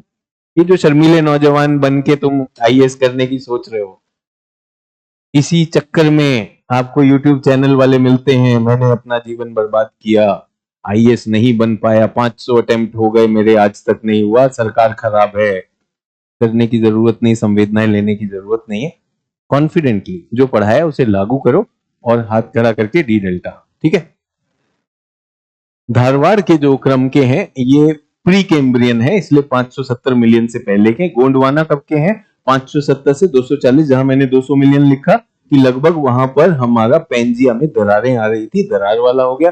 डेक्कन लावा 70 से, मैंने 55 लिखा था, 70 से 60 यहां पर दिया है। और टर्शरी तो अभी जो मैंने आपसे कहा 30 मिलियन साल पहले हिमालय बने हैं, ये।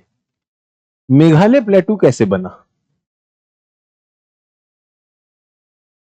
मेघालय प्लेटू कैसे बना?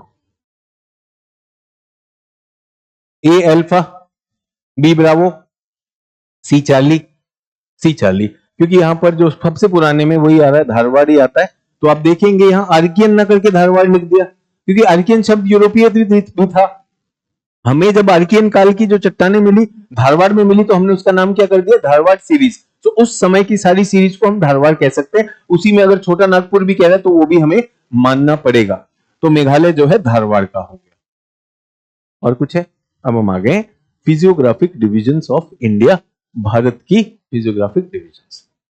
तो क्योंकि कल मैंने उत्तर लेखन पे बात की थी, तो मेरा मन है कि थोड़ा उत्तर लेखन, अभी हमारी तीसरी ही क्लास है, वो भी मैं आपको बता दूं। अभी हमने क्या किया, डेक्कन ट्रैप किया, डेक्कन ट्रैप किया 2022 में। 22 मतलब अभी तो मेंस हुआ नहीं, आज से 2 साल पहले, 2 मेंस पहले ये प्रश्न आया। Discuss the natural resource potential of Deccan trap. Deccan trap के प्राकृतिक संसाधनों के बारे में चर्चा कीजिए। अब यहां सोच लगानी पड़ेगी, बिना सोच के आएगा नहीं। तो उत्तर लिखने के लिए पहला काम, ए क्या होता है, विचार, कंटेंट। देखिए कितने लोग कंटेंट सोच सकते हैं। ये फायदा क्या क्लास करने का, जब हमने प्रश्न ही ना देखे हो। तो हम प्रीलिम्स के भी प्रश्न देख रहे हैं और मुख्य के भी देख रहे हैं। जल्दी से बताओ, ये आपको लिखना है, आपको कम से कम 100 शब्द चाहिए। जल्दी से, 1 मिनट रख लो। अचानक तनाव आ गया सबके जीवन में, अरे यार ये तो जिन लोगों ने रिकॉर्डिंग देखी, रिकॉर्डिंग ऑनलाइन में लाइव में आपसे प्रश्न भी पूछे जाते हैं, आपसे अपेक्षा भी की जाती है। जल्दी से बताइए, 2022 में इसने पूछ लिया नेचुरल रिसोर्स। एक काम करो, साथ में ना एटलस रख लो जिसमें आपको ये क्षेत्र दिखाई दे रहा है। डेक्कन ट्रैप की बात हो रही है।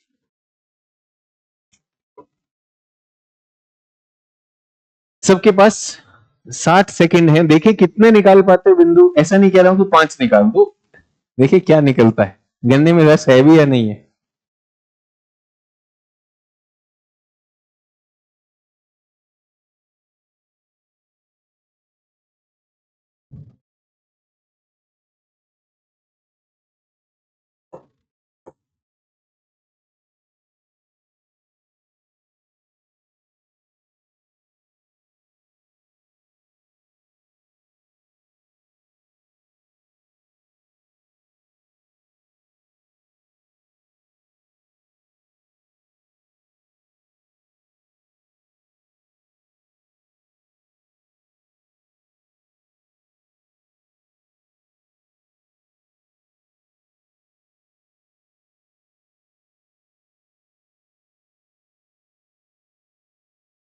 ये करना है। कल किसी ने कहा ना सर आगे बढ़ो,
चलिए स्टॉप।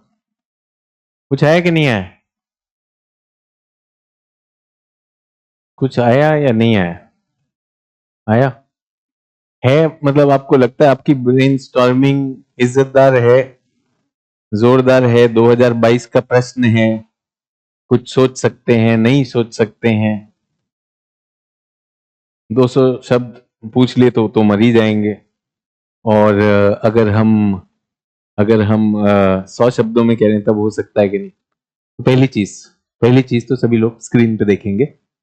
जो मैंने कल आपसे कहा, अच्छे उत्तर का दुश्मन होता है, ब्रेनस्टॉर्मिंग का सबसे बड़ा दुश्मन होता है कि सारे उत्तर, सारे बिंदु सही होने चाहिए। ब्रेनस्टॉर्मिंग का मतलब जो भी दिमाग में वो खाली कर दो, ठीक है। उसके बाद देखेंगे कि वो वाकई में उत्तर में जाने लायक है कि नहीं। जैसे ब्रेनस्टॉर्मिंग एकदम आएगा, एटलस का नाम बता दीजिए, एक ने लिखा, हमने कहा ब्रेनस्टॉर्मिंग करो, एटलस का नाम बता दो बस। तो इसे क्या कहते हैं, जब भी आप ब्रेनस्टॉर्मिंग करेंगे तो भटकाव होना स्वाभाविक। ये भी विचार आएगा, ये भी विचार आएगा कि क्या करूं। ठीक है, अब ये ब्रेनस्टॉर्मिंग में विचार आएगा, पकड़ लो, लिख दो, कोई दिक्कत नहीं, क्योंकि ये विचार आपके अगले विचार को रोके हुए। इस विचार से लड़ना है। कुछ लोग होंगे, मुझे भूख लगी है, लिख दो, यार क्लास कब खत्म होगी, लिख दो, कोई दिक्कत नहीं, क्योंकि वो विचार भी आया, वरना वो विचार हमें खींच के ले जाएगा। उस विचार को वहीं खाली करो। अगला प्रश्न दोहराओ। क्या है प्रश्न? ये है, दक्कन ट्रैप का प्राकृतिक संसाधनों की क्षमता। अब ये ज्वालामुखी से बना है, विचार है, बट क्या ये प्रश्न का उत्तर देगा? ये तो नहीं पूछा इसकी बनावट बताइए। क्या कहा है? प्राकृतिक संसाधनों की क्षमता पे चर्चा करनी। तो विचार है, विचार को मना नहीं करना। हमने कहा अच्छा बुरा बहुत बढ़िया नहीं, ये ना पश्चिम से पूर्व तक फैला हुआ है, इसे कहते बकैती। जो अक्सर होता है कि हम कुछ भी मन में आ रहा है सिर्फ जगह भरने के लिए, ये भी बेकार है। संसाधन, खनिज मुझे समझ में आता है, खनिज ठीक है। पर्यटन, क्या आपको लगता है पर्यटन एक प्राकृतिक संसाधन है? प्राकृतिक संसाधन पूछ रहा है। अगर उसने पूछा होता कि दक्कन ट्रैप का महत्व बताइए, ठीक है, पर्यटन में कोई दिक्कत नहीं। तो प्राकृतिक संसाधन कह रहा है ना, प्राकृतिक संसाधन। वो देखो दिनेश, ब्रेनस्टॉर्मिंग सर मैंने कर ली है सर, इकोनॉमिक सोशल पॉलिटिकल। कौन सी चिलम लियो भाई? ये प्रश्न के हिसाब से करेगा, किसी और के हिसाब से करेगा? ये वही वाले होते हैं economic social political. Economic social political, बेटा खाना क्या खाओगे? Mummy economic social political. पागल हो, जूता खाएगा उसके बाद। प्रश्न क्या पूछ रहा है? वो कह रहा है प्राकृतिक। सर मैंने ब्रेनस्टॉर्मिंग कर ली, इकोनॉमिक सोशल पॉलिटिकल। मजाक थोड़ी करवा रहे हैं भाई, प्रश्नों में फिर नंबर भी लाने हैं, नंबर भी लाने। तो ये मुझे ठीक लगा, पर्यटन में बहुत ज्यादा काम नहीं आया। मृदा मेरे को ठीक लग रही है। बलुआ पत्थर, क्या यहां पे कोई आधार है बलुआ पत्थर होने का? ये तो बना ही मैग्मा से है। कौन से मैग्मा से? पहला संसाधन जो मुझे समझ में आता है कि ये भाई बसाल्ट से बना। बसाल्ट क्या है? ये मैग्मा होता है, मैग्मा होता है, और ये मैग्मा से, मैग्मा की आग्नेय चट्टानों से बना। तो आग्नेय चट्टानों से ये जो है भवन निर्माण संसाधन बन सकते हैं। इनसे कंक्रीट बनेगा, कंकड़ बनेंगे, पहला संसाधन जो पढ़ा है उससे आएगा कि नहीं आएगा? तो इमारत बनाने के लिए ये जो है काम आएंगे। यही चट्टाने, यही पत्थर तोड़िए आप। तो यहां पर उत्खनन, क्वेरी, उत्खनन हो सकता है कि नहीं हो सकता? उत्खनन का संसाधन होगा, प्राकृतिक संसाधन। अगर ये चट्टान बुरबुरा के या फिर अपक्षित और अपर्दित होकर कणों में बदल जाए तो इससे बनेगी मृदा। कौन सी मृदा? काली मृदा। अब इन्होंने, एक ने, एक छात्रा ने लिखा है कपास युक्त मृदा। अबे ये कौन सी मृदा है? ये तो मैंने पहली बार सुनी, कपास युक्त मृदा। ऐसा नहीं है। काली मृदा कपास की खेती के लिए अच्छी मानी जाती है। इसमें क्ले कंटेंट ज्यादा होता है। तो वो गलत होगी ना, गलत पड़े हुए कहीं पे यूट्यूब पे पढ़ लिया कपास युक्त, जगह जगह ऐसे कपास कपास कपास, ऐसे थोड़ी, बीज तो डालना पड़ेगा कि नहीं। और सिर्फ कपास ही नहीं है भाई, ये कपास के लिए अच्छी चल रही है, यहां गन्ना अच्छा चल रहा है, और यहीं पर आपके दलहन और तिलहन। तो ये हो गया कृषि में। इस मृदा का जो प्राकृतिक संसाधन है हमें कृषि में मदद करेगा कि नहीं करेगा? अच्छा, अब ये है कहां पर? ये दो तो हो गए। अब आप मुझे एक बात बताइए, एक और दो लिखने में आपके पास 20-20 शब्द आए कि नहीं आए? भाई आपको 100 शब्द लिखने हैं, 2 बिंदु आ गए, अच्छे बिंदु है, कोई दिक्कत नहीं। अब ये कहां पर है हमारा? अब ये हमारा यहां पर, ये हमारा इधर है, और इस क्षेत्र में है ना, इस क्षेत्र में, इसी क्षेत्र में हम पाते हैं कि हमारी कुछ नदियां भी हैं, जिसमें हमारी वर्धा नदी है। वर्धा नदी का कोयला इसी क्षेत्र का है, गोदावरी नदी का कोयला इसी क्षेत्र का आता है, और ये प्राकृतिक संसाधन पूछ रहा है। हमने कहा इसका कुछ हिस्सा, इसी क्षेत्र का कुछ हिस्सा इसने जो है इसको भी ढका हुआ है। क्या है? सतपुड़ा। सतपुड़ा पे ढका गया, लेकिन है तो वही क्षेत्र ना, दक्कन ट्रैप ही तो माना जाएगा। उस क्षेत्र में नीचे सतपुड़ा की पहाड़ियां, सतपुड़ा की पहाड़ियों में क्या है? धातु। मलांज खंड नाम की जगह है। मलांज खंड को भारत की मैंगनीज की राजधानी, मैंगनीज और तांबा के लिए जाना जाता है। मैंगनीज और तांबा के लिए जाना जाता है। प्राकृतिक संसाधनों की बात कर रहा हूं। प्राकृतिक संसाधनों तो मेरे पास धात्विक भी संसाधन आए कि नहीं आए? धात्विक संसाधन जो जो इस काल के तो नहीं है, लेकिन इन चट्टानों के नीचे अभी भी दबे हुए। कोयला जो नर्मदा का था वो तो बर्बाद हो गया, नर्मदा वाला कोयला नहीं ले रहा हूं, वर्धा वाला कोयला ले रहा हूं, गोदावरी वाला कोयला ले रहा हूं, क्योंकि मुझे डेक्कन ट्रैप कहा गया। डेक्कन ट्रैप, सर ये ट्रैप शब्द क्या है? तो जर्मन भाषा का शब्द है, सीढ़ी नुमा आकृति को ट्रैप कहते हैं। तो इसमें क्या होता है, एक परत आई ऐसे फैल गई, एक परत हलवा फैल गया और वो ठोस हो गया, उसके बाद दूसरी परत आई फिर वो ठोस हो गई, तीसरी परत, तो इसका सिरा जो जाएगा उसमें परतों का किनारा होगा, इसलिए इसको डेक्कन ट्रैप कहते हैं। ठीक है। अब सुजीत कुमार दास, ये अक्सर पूछते नहीं बताते हैं, इसे रॉक साइकिल कहते हैं ना। अब आप एक बात बताइए, आप सब पढ़े हुए हैं, ठीक है। एक होता है हमारा शिला चक्र, जिसमें जो मृदा होती है, जिसमें हमारे शैल होते हैं, शैल चक्र, वो आग्नेय होते हैं, उसके बाद वो आग्नेय के बाद अवसादी और कायांतरित। क्या वो बात हो रही है यहाँ पर? किसी को लगा ऐसा? अचानक इसको मेरी बात सुन के लगा सर इसे तो रॉक साइकिल कहते हैं, क्या लिए हो सुबह तुम बताओ? किसी को मेरी बात से ऐसा लगा कि मैं लैला मजनू की कहानी सुना रहा हूं? मैं बहुत ही क्लियर बता रहा हूं, मैंने तो रॉक साइकिल की बात ही नहीं की। अगर आपको ऐसा लग रहा है तो आपको सोचने की जरूरत है कि आपकी कॉम्प्रिहेंशन ठीक है कि नहीं। कॉम्प्रिहेंशन आता है कि नहीं आता है? कॉम्प्रिहेंशन मतलब शिक्षक बोल क्या रहा है आप समझ क्या रहे हो। मैं ट्रेजेडी बता रहा हूं, तुम लव स्टोरी समझ रहे हो, गड़बड़ हो जाएगी कि नहीं हो जाएगी?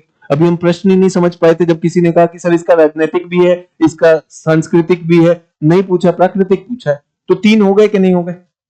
बसाल्ट, मृदा और धात्विक। अच्छा, ये जो हमारा महाराष्ट्र का रीजन है, यहां पर एक जगह है जलगांव। जलगांव में जियोथर्मल, भूतापीय ऊर्जा भी, थोड़ा मैग्मेटिक रीजन है, यहां कुछ भूतापीय ऊर्जा संसाधन भी है।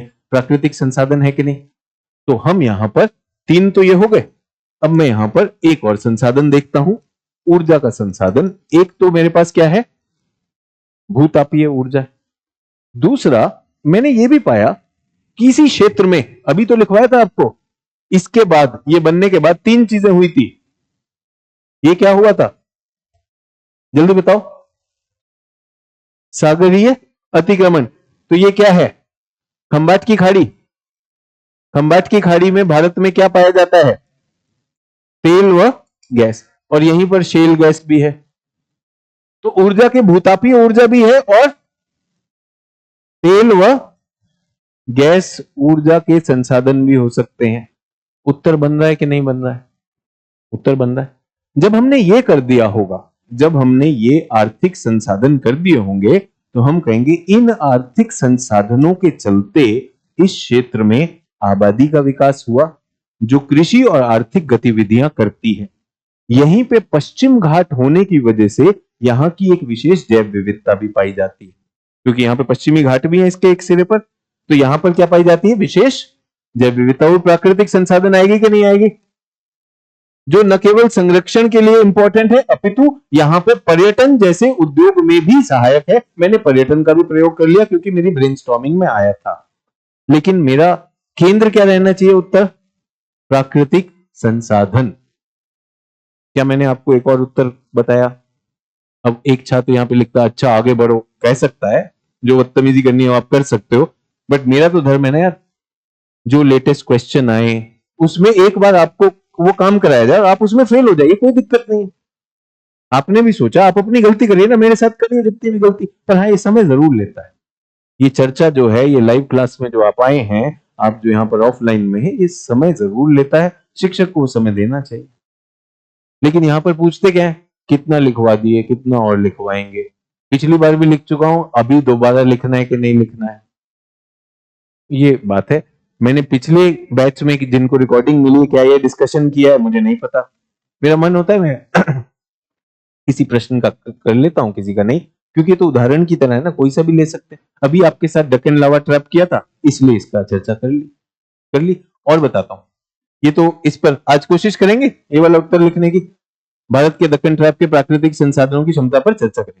कंटेंट मैं आपको बता देता हूं, और अगर मैंने ये डिक्टेट कर भी दिया तो आप मुझे बताओ कितना याद कर लोगे। अपने शब्दों में लिखोगे, चित्र भी बना सकते हो, धीरे धीरे सारी चीजें समझ रहे हो। इसमें अब अपनी भाषा में तृतीय काल लिख सकते हो, क्रिटेशियस काल लिख सकते हो कि ये जो है लावा से बना था, ये वो जो हमारे पठार के 2/3 भाग में 2 किलोमीटर मोटा है, तो इस वजह से इस सारे क्षेत्र में काली मृदा मिलेगी। यहाँ पर हमारे पास इस तरह के भंडार हो सकते हैं जहां हम भवन निर्माण के लिए कच्चा माल वो भी कर सकते हैं। शोभा, पोर्ट भी तो होगा, यहाँ पे ट्रेड बनेगा। इससे बड़ा चिलम नहीं देखा मैंने। जो समुद्र को ही नहीं छू रहा उसमें पोर्ट कैसे बन गया, ये बताओ मुझे। डकन ट्रैप तो तट को छूता ही नहीं है। तो लड़के नहीं, लड़कियां भी सेवन कर रही। वो देखो एकदम बोला यस सर, जैसे यही सप्लाई कर रहा हूं। सुबह पूरी आप बेच के ही आया क्लास में, है कि नहीं। ऋतिक ने मुझे मतलब इंप्रेस करें। इंडस्ट्रियल लोकलाइजेशन सर, हाँ हाँ, ये भी कई कोचिंग में सिखाया जाता है। ऐसा ऐसा तीर मारो कि एग्जामिनर घायल हो जाए, गिर जाए आपका आंसर पढ़ते। गिरा हुआ एग्जामिनर बेटा नंबर नहीं देता है। इंडस्ट्रियल लोकलाइजेशन तो यूनिवर्सिटी लोकलाइजेशन नहीं कर सकते, पॉलिटिकल लोकलाइजेशन नहीं कर सकते। सोचिए, उसने पूछा प्राकृतिक संसाधन क्या है, तो सोच के देखिएगा। इसमें कोई पोर्ट नहीं है। ये हमारा दक्कन का जो ट्रैप है, ये पश्चिमी घाट से भारत के इनसाइड एरिया में ही है। पोर्ट कहां पर है बच्चों? पोर्ट हमारे तटीय पट्टी पर हैं। वो हमारी एक अलग इकाई है, वो कंफ्यूजन नहीं करना है। और ये क्लास में जितनी गलती आप कर रहे हो, भले ही हम उसमें हंस रहे हैं, मजाक कर रहे हैं, वो सारी चीज अलाउड है क्लास में, बट इससे समझ आना चाहिए। उद्देश्य ये नहीं है कि आपके उत्तर को गलत कर दिया, बट उस उत्तर में अगर कोई बहुत ज्यादा ब्लंडर होगा तो बता सकते हैं ना उसे, यार ये क्या सोच रहे हो आप, अभी तो हम तट पे गए नहीं। ठीक है। साजन कुमार यादव हैं, ये कह रही है 1% फीमेल करती हैं सर भारत में, 23% मेल। ये पता नहीं आईएएस बनेगा कि नहीं बनेगा, बट भाई के पास डेटा है। देख रहा, मरने से पहले मेरी दादी भी मुझसे बीड़ी तो मंगा ही लेती थी, मुझे कोई दिक्कत नहीं है। मेरी दादी अगर बीड़ी पी सकती थी तो कोई भी महिला पी सकती है, मुझे कोई टेंशन नहीं। लेकिन ये जो आप बेवकूफी कर रहे हो, 1% फीमेल, साजन कुमार यादव, एक आंसर नहीं दिया इसने। क्या है, पिताजी का काम है क्या ये वाला, मतलब बिजनेस में सारा का सारा तुम ही सप्लायर टाइप हो? मैंने कहा ना, आईएएस बने ना बने, डेटा सारे लिए बैठा है और डेटा दे दे के मार रहा है लेफ्ट ब्रेन। इसको कोई चेक भी नहीं कर सकता। 1% फीमेल और 22% मेल, कोई चेक भी नहीं कर सकता। तुम नेता टाइप के हो यार, राजा टाइप के लोग बनो। चुनाव कहीं नहीं लड़ते हो, जब मन करेगा जो मर्जी बोल दीजिएगा, है कि नहीं। चलिए, हो गया। तो ये हुआ हमारा प्रश्न। और भी प्रश्न हो सकते हैं। वाई कल हमने ये लिया था, सब कॉन्टिनेंट 21 का क्वेश्चन लिया। तो एक बहुत ही बढ़िया सा सवाल है कि ये जो भूस्खलन होता है, हिमालय और पश्चिमी घाट दोनों में हो सकता है। हिमालय और पश्चिमी घाट दोनों में हो सकता है, इनमें अंतर बताइए। अब जब शिक्षक पढ़ाता है तो शिक्षक पढ़ाता है भूस्खलन क्या होता है। भूस्खलन हमारे चट्टाने, वो जो चट्टानों के कारण आपस में जुड़े हुए, ठीक है, वो आपस में जुड़े हुए। अब क्या होता है, अगर भूकंप आया तो वो हिलेगा तो हल्के ढीले हो सकते हैं। उसी में बहुत ज्यादा बारिश हुई, दरारें हुई, तो दरारों में वो पानी चला जाएगा। पानी क्या करेगा? पानी लुब्रिकेशन का काम करेगा और जो उनका आपस की जो पकड़ होगी वो कमजोर होगी, ऐसे खिसक जाएगी। इस खिसकने को क्या कहते हैं? भूस्खलन कहते हैं। ठीक है। वैसे तो इसको वृहद प्रवाह भी कहते हैं, मास वेस्टिंग, अगर ये धीरे धीरे होता है।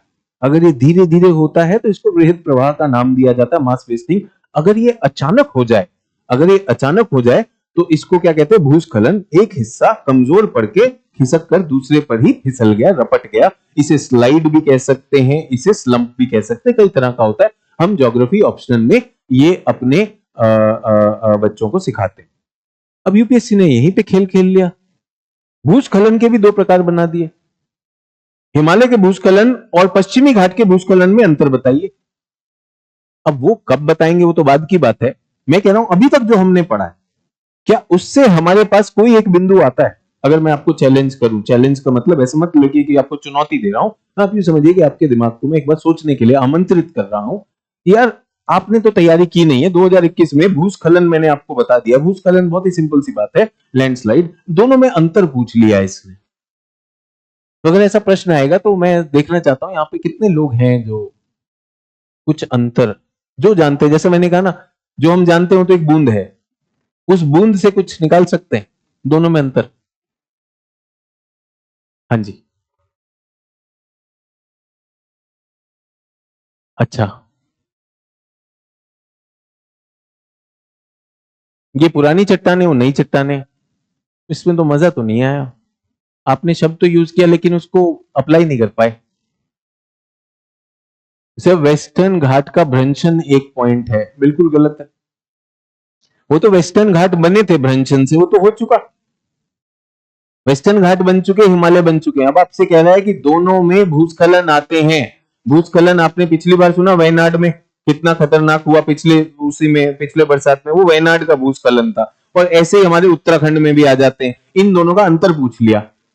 डॉली सोलंकी का हिमालय में पॉपुलेशन के कारण लोग चढ़ते जा रहे हैं, चढ़ते जा रहे हैं, भूस्खलन होता जा रहा है। बिटिया ये तो ऐसा नहीं लग रहा है सुबह का है, ये तो रात का ही है जो नहीं उतरा है, गड़बड़ है ये। तो ये विद्या लिख रही है हिमालय अवसादों से बना है, जो ज्यादा होगा इसके लिए ज्यादा होगा। विद्या का लॉजिक बहुत अच्छा है। हिमालय जो है अवसादी शैलों से बना है और पठार जो है ये आग्नेय शैलों से बना है। आग्नेय शैलों में और अवसादों में किसमें पानी के जाने की संभावना ज्यादा है? अवसादों में। तो हिमालय के क्षेत्र में पानी का रिसाव और उससे लुब्रिकेशन हिमालय में ज्यादा होगा, इसमें कम होगा। अपने लॉजिक से सही उत्तर आया कि नहीं आया? अब आप लोग भी कहेंगे हाँ ये तो सोच सकते हैं, ठीक है। अब साजन कुमार कह रहे हैं कि सर प्लेट अभिसरण, प्लेट अभिसरण की कोई बात हो रही है? नहीं हो रही, ये तो नहीं हो रही। हाँ ये जरूर है कि हिमालय में अभी भी तनाव बल, संपीड़न बल लग रहा है। हिमालय अभी भी भूकंपीय केंद्र बनता है। तो दो चीजें करती हैं भूस्खलन के लिए। क्या चाहिए? एक तो डिस्टरबेंस चाहिए और दूसरा आपकी चट्टानों में कमजोरी चाहिए। तो कहां की चट्टानें कमजोर हैं? हिमालय की चट्टानें भुरभुरा सकती हैं आसानी से, चूने पत्थर से बनी है, अवसादी है। और कहां पर ये मार ज्यादा पड़ती है? हिमालय में ज्यादा पड़ती है। तो हिमालय में भूस्खलन के कारण टेक्टोनिक ज्यादा हो सकते हैं क्योंकि वहां पर प्लेटों का अभिसरण हो रहा है और आज तक वहां पर संपीड़न बल है। आज भी वहां पर जो है आइसोस्टेटिक बैलेंस नहीं आया, संतुलन नहीं आया वहां। दूसरी चीज वहां पर क्या है? दूसरी चीज वहां की जो चट्टाने हैं उनकी बनावट क्या है? वो अवसादी हैं, ये मोस्टली आग्नेय है ज्यादा होकर। तीसरी चीज, अब लुब्रिकेशन का स्रोत क्या है? अगर पश्चिमी घाट में देखें तो पश्चिमी घाट के पास पानी कब आता है? इसी मौसम में आता है। ये मौसम है बरसात का मौसम। यहां तो वैसे तो शुष्क ही रहता है। तो दक्षिण पश्चिमी मानसून में जब पानी आएगा, वर्षा से इनका पानी आता है इसलिए होता है। अगर हम हिमालय की बात करें, वहां पानी के स्रोत क्या है? वहां ग्लेशियर भी मेल्ट होते रहते हैं कि नहीं होते रहते हैं। वहां पर ये भी रहता है, हिमालय का जो मानसून आएगा वो भी आएगा वो, और वहां पे पश्चिमी विक्षोभ से भी आता है। तो वहां पानी की संभावना ज्यादा है, वहां बादल फटने की संभावना ज्यादा है। ज्यादा होती है कि नहीं होती? तो इस वजह से वहां भी आएंगे। अभी तक हमने पढ़ा नहीं है। आप सोचिए, फिर मैं कह रहा हूं हमारी जानकारी बूंद भर होती है। यूपीएससी हमें उस दिन चैलेंज कर सकती है। क्या हम दो तीन बिंदु केवल जो अभी तक पढ़ा उससे निकाल गए कि नहीं निकाल गए? अब यहाँ पे जिसने लिखा कि सर वहां पे आबादी ज्यादा है, ये कोई कारण हो सकता है? वहां पे पाप ज्यादा है, किसी ने वो बेवकूफी की थी कि ये मांस खाते हैं, वो मांस नहीं खाते हैं। आप सोचिए उत्तराखंड में तो मांस नहीं है, उत्तराखंड में भी आया था। उत्तराखंड की जो बाढ़ आई थी, आपको लगता है कि वो भगवान ने जो पाप बढ़ गया था उसका फल दिया? वो तो खाली बैठे बैठे कुछ भी करने लगते हैं लोग। ये वही लोग हैं जो बताते हैं 1% महिलाएं ले रही हैं, 22% वो ले रहे हैं, सुबह मैं ही चिलम दे के आता हूं, ठीक है। नीलेश, ज्वालामुखी का अभाव, ये देखो पूरे भारत में कहीं ज्वालामुखी नहीं आएगा। अगर हम बात करें तो सिर्फ अंडमान में ही आ सकता है, वरना कहीं नहीं आएगा। ज्वालामुखी का अभाव, प्रश्न कुछ भी हो, एग्जामिनर को दे मारना है ज्वालामुखी, सुनोगे ये पढ़ते ही वो समझ जाएगा चंपक है। क्योंकि हिमालय में भी ज्वालामुखी नहीं आते, पश्चिमी घाट में भी ज्वालामुखी नहीं आते, तो ये कैसे हो सकता है कि दोनों में अंतर का कारक जब जायज ही नहीं है? आप बोल दो दोनों में डोनाल्ड ट्रंप नहीं है, कोई रोक सकता है? बकवास करने के, पेज भरने के तो बहुत सारे तरीके। हिमालय में मिट्टी के कटाव के कारण पानी तेज बरसना पकड़ने होने, मिट्टी का कटाव वहां ज्यादा हो रहा है। वहां पे नदियां क्या है? नदियां अपनी युवावस्था में काफी ऊंचे से आती हैं। नदियों के जल में बहुत ज्यादा बल है, ठीक है। उनके पास वो स्थानिक एनर्जी भी है, पोटेंशियल एनर्जी भी है, गतिक एनर्जी भी है, काइनेटिक एनर्जी भी है, तो ज्यादा चीजें होंगी। और एक और बात बताऊं, कहां पर विकास कार्य ज्यादा हो रहे हैं, जहां पर हम वो देखते हैं बांध बनाने की जो प्रक्रियाएं हैं नदियों को लेकर, वो भी हिमालय में ज्यादा हो रहे हैं। अभी हमने देखा चार धाम यात्रा के लिए सर्किट बनेगा, बॉर्डर भी हमारा वहां पे, बॉर्डर रोड इंफ्रास्ट्रक्चर भी हम कर रहे हैं। तो जब मानवीय कृत्य ज्यादा होते हैं, तो वहां पर जब चट्टानों को हम ब्लास्ट करते हैं, अभी हम ले गए श्रीनगर के आगे तक ट्रेन लेकर गए, हमने चिनानी नशरी टनल बना दी, हमने चिनाब पे पुल बना दिया, ये सारे के सारे कार्य कहां पर ज्यादा हो रहे हैं, उत्तर में ज्यादा हो रहे हैं। तो ये सारी चीजें, अब आप सोचिए ब्रेन स्टॉर्मिंग का महत्व कितना ज्यादा है,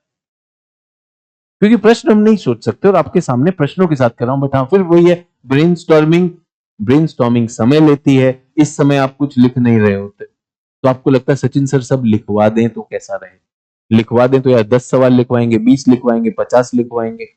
ब्रेन स्टॉर्मिंग आ गया तो आप ही के पास वो कला है कि नहीं? ठीक है। हाँ जी, आंतरजात और बहिर्जात कारक हैं ज्योति चौरसिया, ये वो वाले होते हैं जिनको उत्तर नहीं आता और बकैती करके काम करेंगे। मुझे एक बात बताओ, आंतरजात और बहिर्जात दोनों पे अप्लाई होते हैं कि नहीं होते? ये तो हिमालय में भी आंतरजात बहिर्जात है, यहाँ पर भी आंतरजात बहिर्जात है। वही तो पूछा है, अंतर बताओ कि वहां के आंतरजात बहिर्जात ऐसे क्या हैं, कि वहां के भूस्खलन कैसे होते हैं और यहाँ के आंतरजात और बहिर्जात क्या हैं, वो होता है। तो बताना पड़ेगा कि नहीं? तो कुछ चीजें सिर्फ भाषाई आडंबर से, मैंने कई बार देखा हिंदी के उत्तर में भाषाई आडंबर ज्यादा होता है, उसको पढ़ने के बाद एकदम से निकलता कहना क्या चाहते हो भाई, क्योंकि उसमें उत्तर में कुछ होता ही नहीं। ठीक है।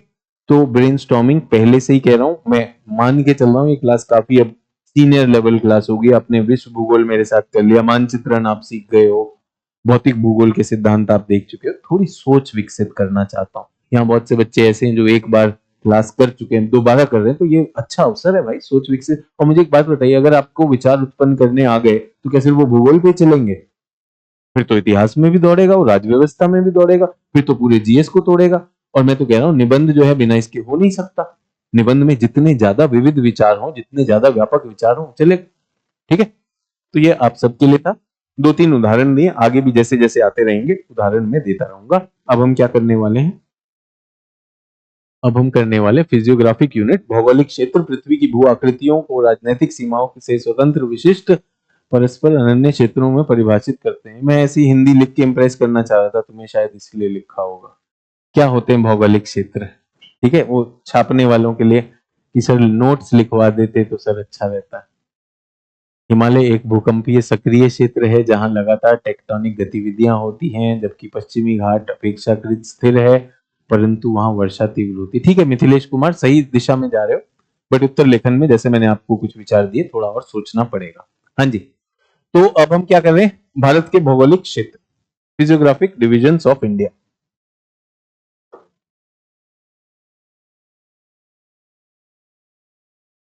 भौगोलिक की जगह भू आकृतिक,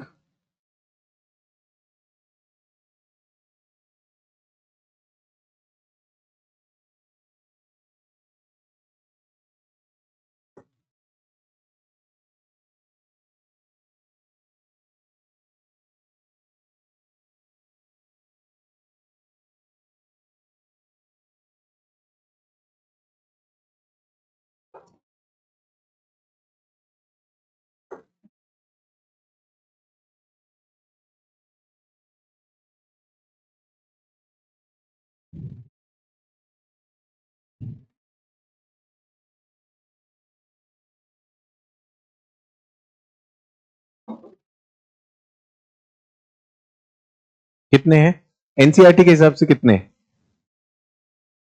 एनसीईआरटी 6 कहती, और हम लोग कितने लेंगे? हम लोग 5 लेने वाले हैं। और क्या लेंगे वो भी अभी बताने वाला हूं।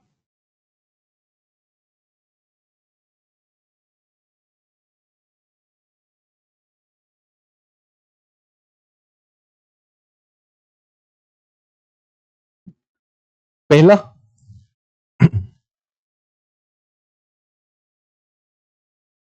उत्तर व उत्तर पूर्वी, उत्तर व उत्तर पूर्वी पर्वतीय क्षेत्र।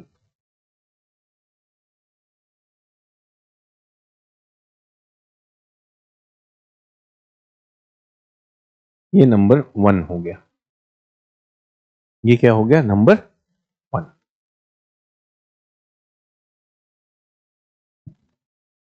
प्रायद्वीपीय पठार अगर मुझे बनाना हो तो क्या मैं इसे अरावली लेकर, इसे शिलोंग लेकर, इसे पूर्वी घाट लेकर ये कह सकता हूं? है ऐसा? ये दूसरा जो हमारा क्षेत्र है ये कहलाएगा उत्तर भारतीय मैदान व मरुस्थल। अब इसको एनसीईआरटी अलग लिखती है तो इसको मैं 2 नंबर में डाला। ये हमारा मरुस्थल है, ये उत्तर भारतीय मैदान है। ये किसने बनाए हैं? नदियों के मैदान है। सिंधु की सहायक नदियां जो भारत में आएगी, सतलुज और उसकी सहायक हो गई, उसके बाद गंगा हो गई, उसके बाद हमारी ब्रह्मपुत्र हो गई। ये 2 हो गया। तीसरा हमारा प्रायद्वीपीय पठार।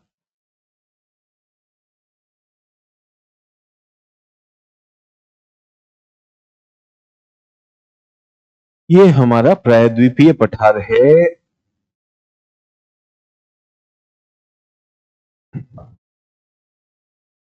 प्रायद्वीपीय पठार में कौन सी युगीन चट्टाने हैं? प्रायद्वीपीय पठार में कौन सी युगीन चट्टाने हैं?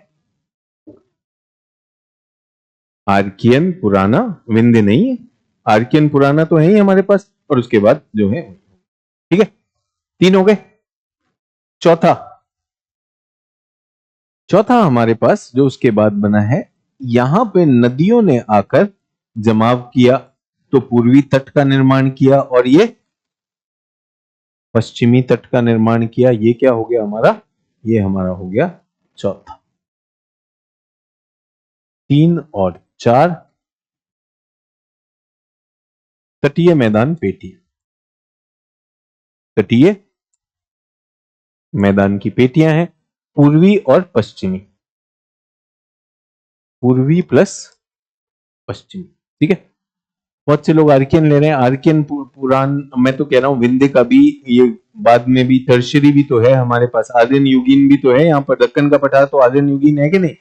तो हमारे पठार में ये जो हमारा प्रायद्वीपीय पठार है, इसमें सभी आते हैं, सभी काल के चट्टान। उसके बाद भारत के पास यहां पर कुछ द्वीप हैं और यहां भी द्वीप हैं, ठीक है।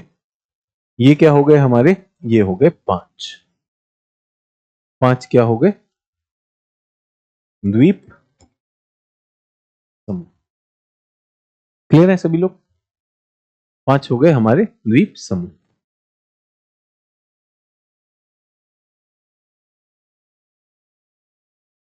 एनसीईआरटी में मरुस्थल को प्लेन से सेपरेट दिखाया गया, ये, ठीक है। अब हम पहले क्या करने वाले? इनमें सबसे पुराना कौन सा है? सबसे पुराना प्रायद्वीपीय पठार। सबसे नया उत्तर भारत के मैदान। हिमालय बने और हिमालय, उनके बीच में एक खड्ड बन गया और खड्ड में जब अवसाद भरे तो ये बना, ठीक है। डन। सभी लोग, हम पहला क्या कर रहे हैं? हिमालय।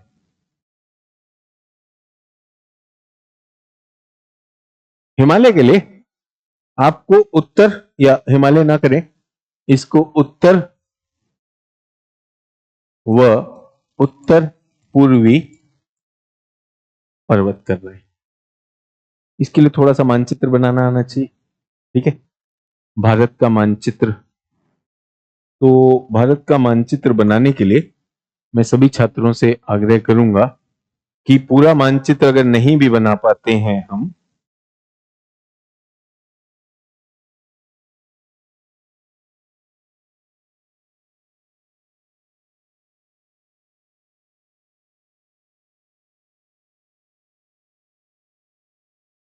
इतना मानचित्र बना देंगे।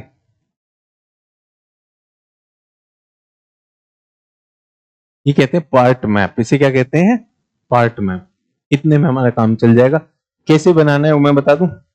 15 कदम बता रहा हूं आपको, 15 स्टेप में मानचित्र बने। बेटा ये बनाना बंद करो, नहीं तो ऐसे बन जाएगा ये, ऐसे जो है ना ये गोभी का फूल बन जाएगा ऐसे। ठीक है। तो मैं आपको पहले तरीका बता रहा हूं। भारत का मानचित्र हमेशा क्लॉकवाइज बनता है, कश्मीर से शुरू करेंगे, और ये जो तट है, तटों को या सीमाओं को ऐसे गोलाकार करने, इस तरह करने से सिर्फ नुकसान होता है। जैसे हमने विश्व भूगोल में किया, सीधी सीधी लाइन खींचेंगे। तो पहला 3 कदम, 3 डब्बे बनाने, पहले स्क्रीन पे देखेंगे। बड़ा डब्बा, इसके साथ एक छोटा डब्बा, और तीसरा डब्बा ये, 1 2 3, 3 डब्बे। उसके बाद ये तो हमारा सिर हो रहा है, पहले ध्यान दीजिएगा, ये हमारी गर्दन हो जाएगी 4, और ये हमारा कंधा हो जाएगा 5। 5 चीजें बनाइए जरा, 1 2 3 4 5। सिर बनाने के लिए एक लंबा डब्बा, छोटा डब्बा, और सबके अपने एंगल हैं। सबसे छोटा डब्बा नीचे, फिर एक गर्दन, ये हिमाचल प्रदेश, और ये कंधा। कंधा सीधा नहीं आएगा, ऐसे हॉरिजॉन्टल लाइन नहीं आएगी, हल्का ये आएगा। ये कंधा जो बनेगा ये आपका उत्तराखंड बनेगा। बन गया? बन गया सभी लोग? अच्छा, अब उसके आगे हम देख रहे हैं कि ये जो है हमारा सब कुछ सीधा नहीं है। ये क्या है? इस आकृति में, इस आकृति को क्या कहते हैं? आर्क्यूएट चापाकार या धनुष की आकृति वाला होना चाहिए। तो जब भी इंडिया बनेगा वो सीधा नहीं बनेगा, उसमें ये चापाकार आना चाहिए। तो हम यहां तक तो आ गए। अब बच्चों ध्यान दीजिएगा, 5 हो गए। 5 के बाद हम क्या करेंगे, यहां पर इस तरह से इसी चाप की आकृति में एक डब्बा बनाएंगे। ये बनेगा नेपाल। बनाने से पहले ध्यान दीजिएगा, नेपाल की जितनी लंबाई है वो लगभग इसी लंबाई के बराबर होता है। तो बहुत लंबा नहीं कर देना कि नेपाल बहुत लंबा कर दे। पहले ध्यान दीजिए, ध्यान दीजिए।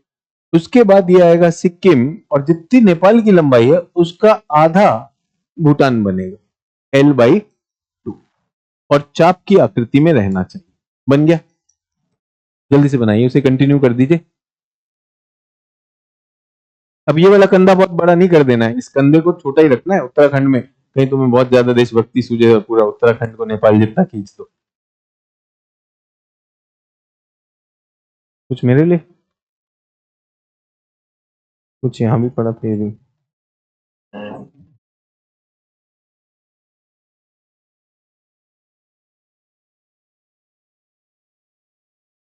अच्छा, ये सभी के लिए है ना ये तो?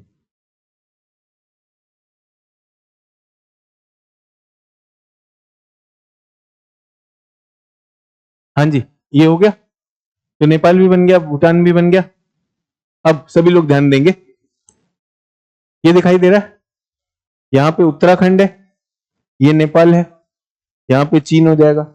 इससे सीधी रेखा लगभग अगर मैं खींचूं, और यहां से अगर मैं देख रहा हूं ये उसके नीचे है ना, इसको जोड़ देना है, ऐसे जोड़ दीजिए। ये हो गया हमारा 5, 5 के बाद 6, 6 के बाद 7, 7 के बाद 8, 8 के बाद 9वां कदम। तो ये रेखा कैसे जाएगी? तिरछी रेखा है, लेकिन किसकी लाइन में आ जाएगी? उस लाइन में आ जाएगी। ठीक है, सभी लोग स्क्रीन पर, अंग्रेजी का अक्षर L, तो मैं यहां पर एक तिरछा L डाल रहा हूं, छोटा सा L डालेंगे। और यहां पर भी एक और चाप, क्योंकि हिमालय यहां भी चाप है, तो यहां पर भी एक चापाकार आकृति, इस तरह से चाप। 9 के बाद 10, 10 के बाद 11, ये चाप।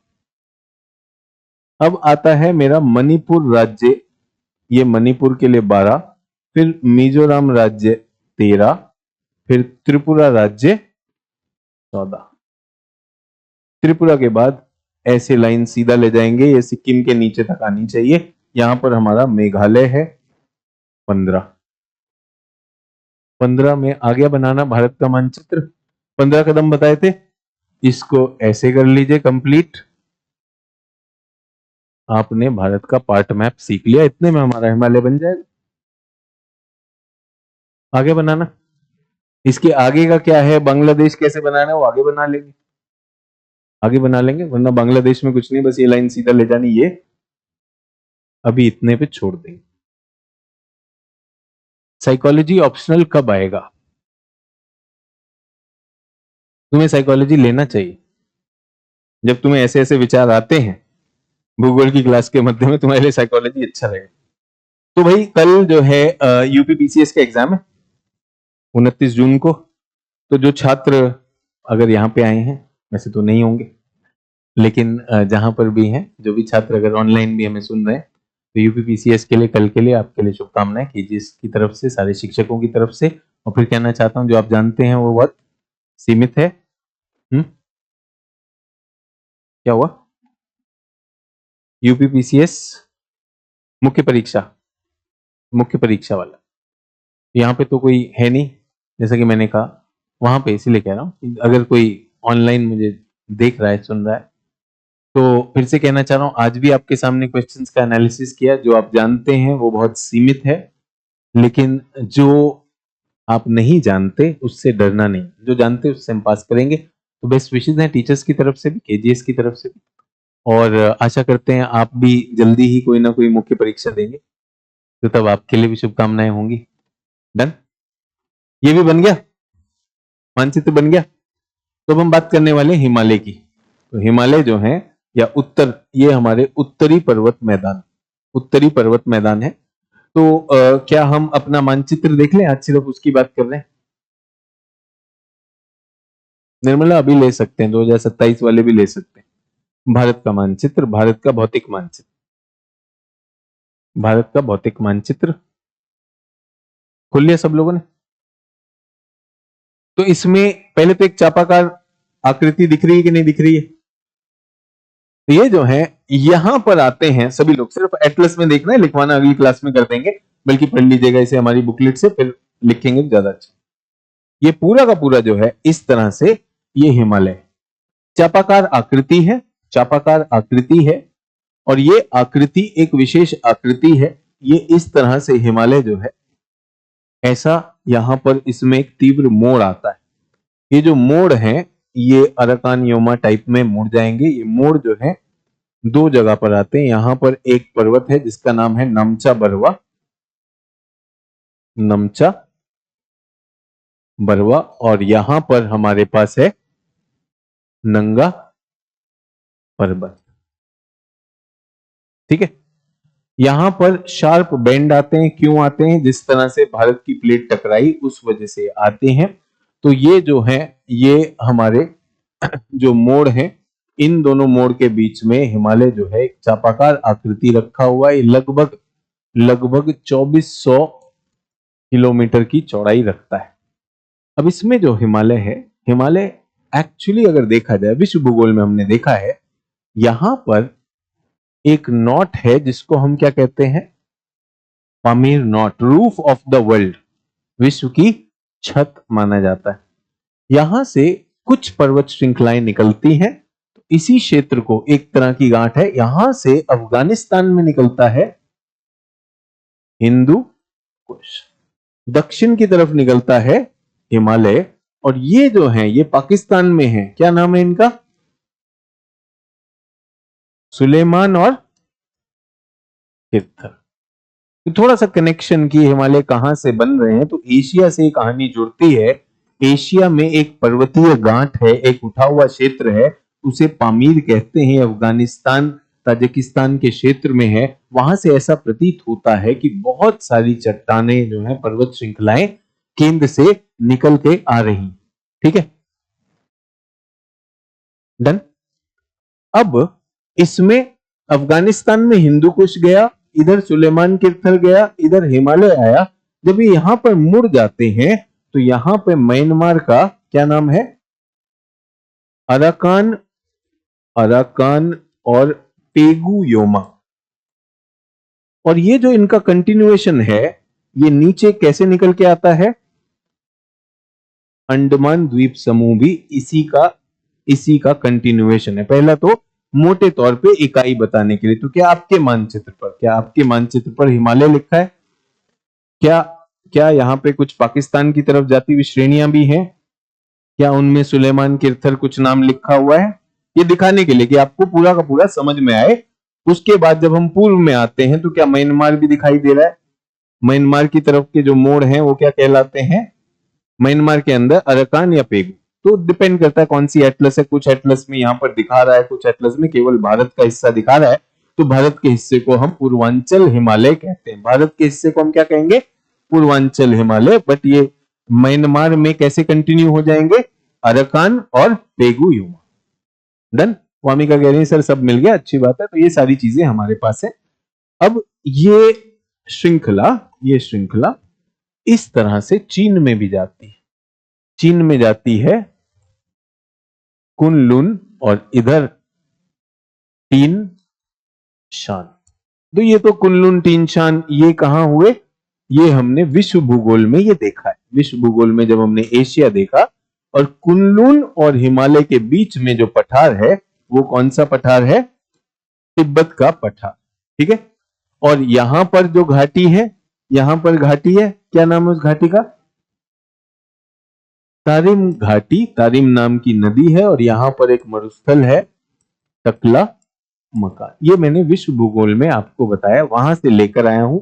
अब हम अपने को कहां सीमित करने वाले हैं? हम अपने को सीमित करने वाले केवल हिमालय। तो हिमालय की आकृति कैसी है? चापाकार आकृति है। Himalaya is arcuate, arc like. कहां से कहां तक एक्सटेंड होता है? पश्चिम में नंगा पर्वत, पूर्व में नमचा बरवा। यहां पर आकर यहां पर एक तीव्र मोड़ ले लेता है। इसको क्या कहते हैं? अक्ष संघीय मोड़ या सिंटेक्सियल बेंड। तीव्र मोड़ जो है सिंटेक्सियल या अक्ष संघीय मोड़। तो आपको सिर्फ मानचित्र बनाना सिखाया और उसमें मोटे तौर पर हिमालय का विस्तार दिखा दिया। हिमालय क्या है? हिमालय वलित पर्वत है। कब बने? 30 मिलियन साल पहले बनावट शुरू हुई है इनकी। कैसे बने? भारतीय प्लेट आकर यूरेशिया की प्लेट से टकरा गई। उसके बीच में एक सागर हुआ करता था। सागर का नाम टेथिस सागर। टेथिस सागर जैसे जैसे बंद हुआ तो उसके अवसाद पिचक गए। पिचक के क्या हुए? वो वलित हो गए और वलित होकर उनसे बने वलित पर्वत। लेकिन कहानी वहां तक नहीं खत्म हुई, उसके आगे भी आती है, तो वो हम डिटेल में देखेंगे। अभी हम क्या पढ़ेंगे कि हिमालय ये है, बट हिमालय के उत्तरी हिस्से में यहां पे काराकोरम, जास्कर और लद्दाख, और यहां पे कैलाश, तिब्बत की कैलाश। आज ही मैं समाचार सुन रहा था कि हमारे राजनाथ सिंह जी ने चीन को धन्यवाद दिया है कि फिर से हम कैलाश मानसरोवर यात्रा अभी खोल रहे हैं। ये जो हमने चीन के साथ सीमा विवाद के बाद सब बंद कर दिया था, तो ये खुल रही है। वही कैलाश पर्वत है जो हिंदू धर्म के लिए भी, बौद्ध धर्म के लिए भी, यहाँ के क्षेत्रीय लोगों के लिए भी विशेष महत्व रखता है। तो कैलाश, और उसी के पास जो झील है मानसरोवर झील, जहां से सिंधु नदी की, सतलुज नदी की उत्पत्ति होती है, कैलाश मानसरोवर यात्रा वहां होती। कैलाश पर्वत ये क्या है? काराकोरम ये क्या है? लद्दाख और जास्कर। ये 3 है और ये 4 है। इन चारों को हिमालय नहीं माना जाता, इन चारों को माना जाता है पार हिमालय या टेथिस हिमालय। अंग्रेजी में हम इन्हें ट्रांस हिमालय कहते हैं। अब ये आपको आपके उत्तर का जो मानचित्र है जम्मू कश्मीर का, उसमें मिलेगा। तो मैं चाहता हूं कि सब लोग अब भारत का मानचित्र छोड़ें। अगले पेज पे आएगा आपका जम्मू कश्मीर का मानचित्र। जम्मू कश्मीर के मानचित्र में जल्दी से काराकोरम, लद्दाख, जास्कर देखेंगे। काराकोरम दिख गया, लद्दाख दिख गया, जास्कर दिखा। ठीक है। इन्हीं के बीच में आप देखें, काराकोरम और लद्दाख के बीच में सिंधु नदी जा रही है। सिंधु नदी जाएगी, फिर वो मुड़ेगी, उसी में जाकर नुब्रा और श्योक नदियां जुड़ जाएंगी। तो नीले रंग की नदियां भी, तो आपका होमवर्क ये होगा कि कल कोई क्लास नहीं है, इन क्षेत्रों की, ये पूरे हिमालयी क्षेत्रों की सारी नदियां देखनी है और सारे पर्वत देखने हैं। तो ये पार हिमालय है। कुछ एटलस जिनमें तिब्बत भी दिख रहा होगा, तो वहां पर हो सकता है कैलाश श्रृंखला भी हो, वरना भारतीय एटलस में क्या होने वाली है? भारतीय एटलस में केवल काराकोरम, लद्दाख, जास्कर होंगे। अब इसके नीचे हिमालय नहीं लिखा होता, आप देखेंगे उन्होंने पीर पंजाल लिखा होगा। लिखा है पीर पंजाल। तो अब मैं सभी लोगों को बताना चाहता हूं, जो हमारे हिमालय हैं ये मुख्य हिमालय हैं, और ये जो है 3 श्रृंखलाओं का समावेश है। क्या है? 3 श्रृंखला। जो उत्तरी श्रृंखला है ये कहलाती है हिमाद्री, उसके बाद हिमाचल, और यहां दक्षिण में शिवालिक। तो ये जो आप पीर पंजाल लिखा देख रहे हैं, वहां पीर पंजाल लिखा होगा। पीर पंजाल के बाद क्या लिखा है?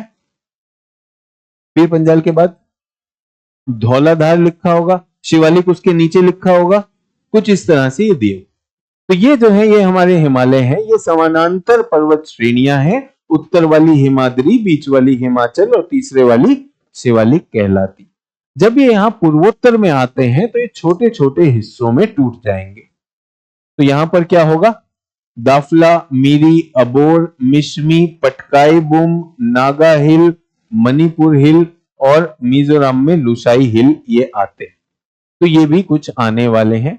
मेरा आप सबसे आग्रह है कि आप अपने मानचित्र को देखेंगे और जो आपको हैंडआउट मिला है, पिछला ही हैंडआउट रहेगा ऑनलाइन वालों के लिए भी, जो भारत के भौतिक भूगोल पे हिमालय और हिमालय से जुड़े हुए आंकड़े, कौन सी चोटी है, कहाँ है, हमने इसमें बात करनी है, कहाँ पे पासेस हैं। यहाँ पर अगर आप देखें तो आपके एटलस में, कश्मीर के एटलस में यहाँ पर जहां ये जोड़ आता है, ये जो जोड़ आता है जहां पर, यहाँ पर एक पास होगा काराकोरम पास, यहीं पे सियाचिन नाम का ग्लेशियर भी है।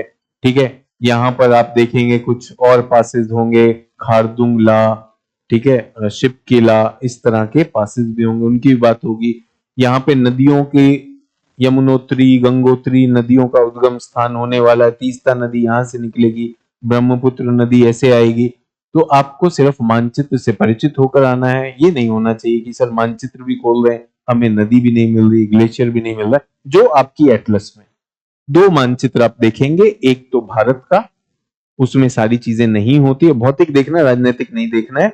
उसके बाद उस राज्य का, जैसे किसी छात्रा को कॉर्डोमम पर्वत नहीं मिले थे तो भारत के मानचित्र में नहीं मिलेंगे। जो भी मैंने आपसे बात की है, आप चाहें तो केरल और तमिलनाडु का मानचित्र देखेंगे, वहां चीजें जूम होकर आपको बेहतर मिल जाए। ठीक है, डन। तो आज के लिए इतना। हिमालय से हम शुरू करेंगे। आपके पास अवसर है, जिन्होंने पहले भी किया है, जिन्होंने पहले किया वो कर सकते हैं। ज्योग्राफी दोबारा पढ़ाया जा रहा है। शिवम कुशवाहा यानी आज आया तीसरी क्लास में, पहली क्लास देख लीजिए। बहुत बहुत धन्यवाद। जय हिंद।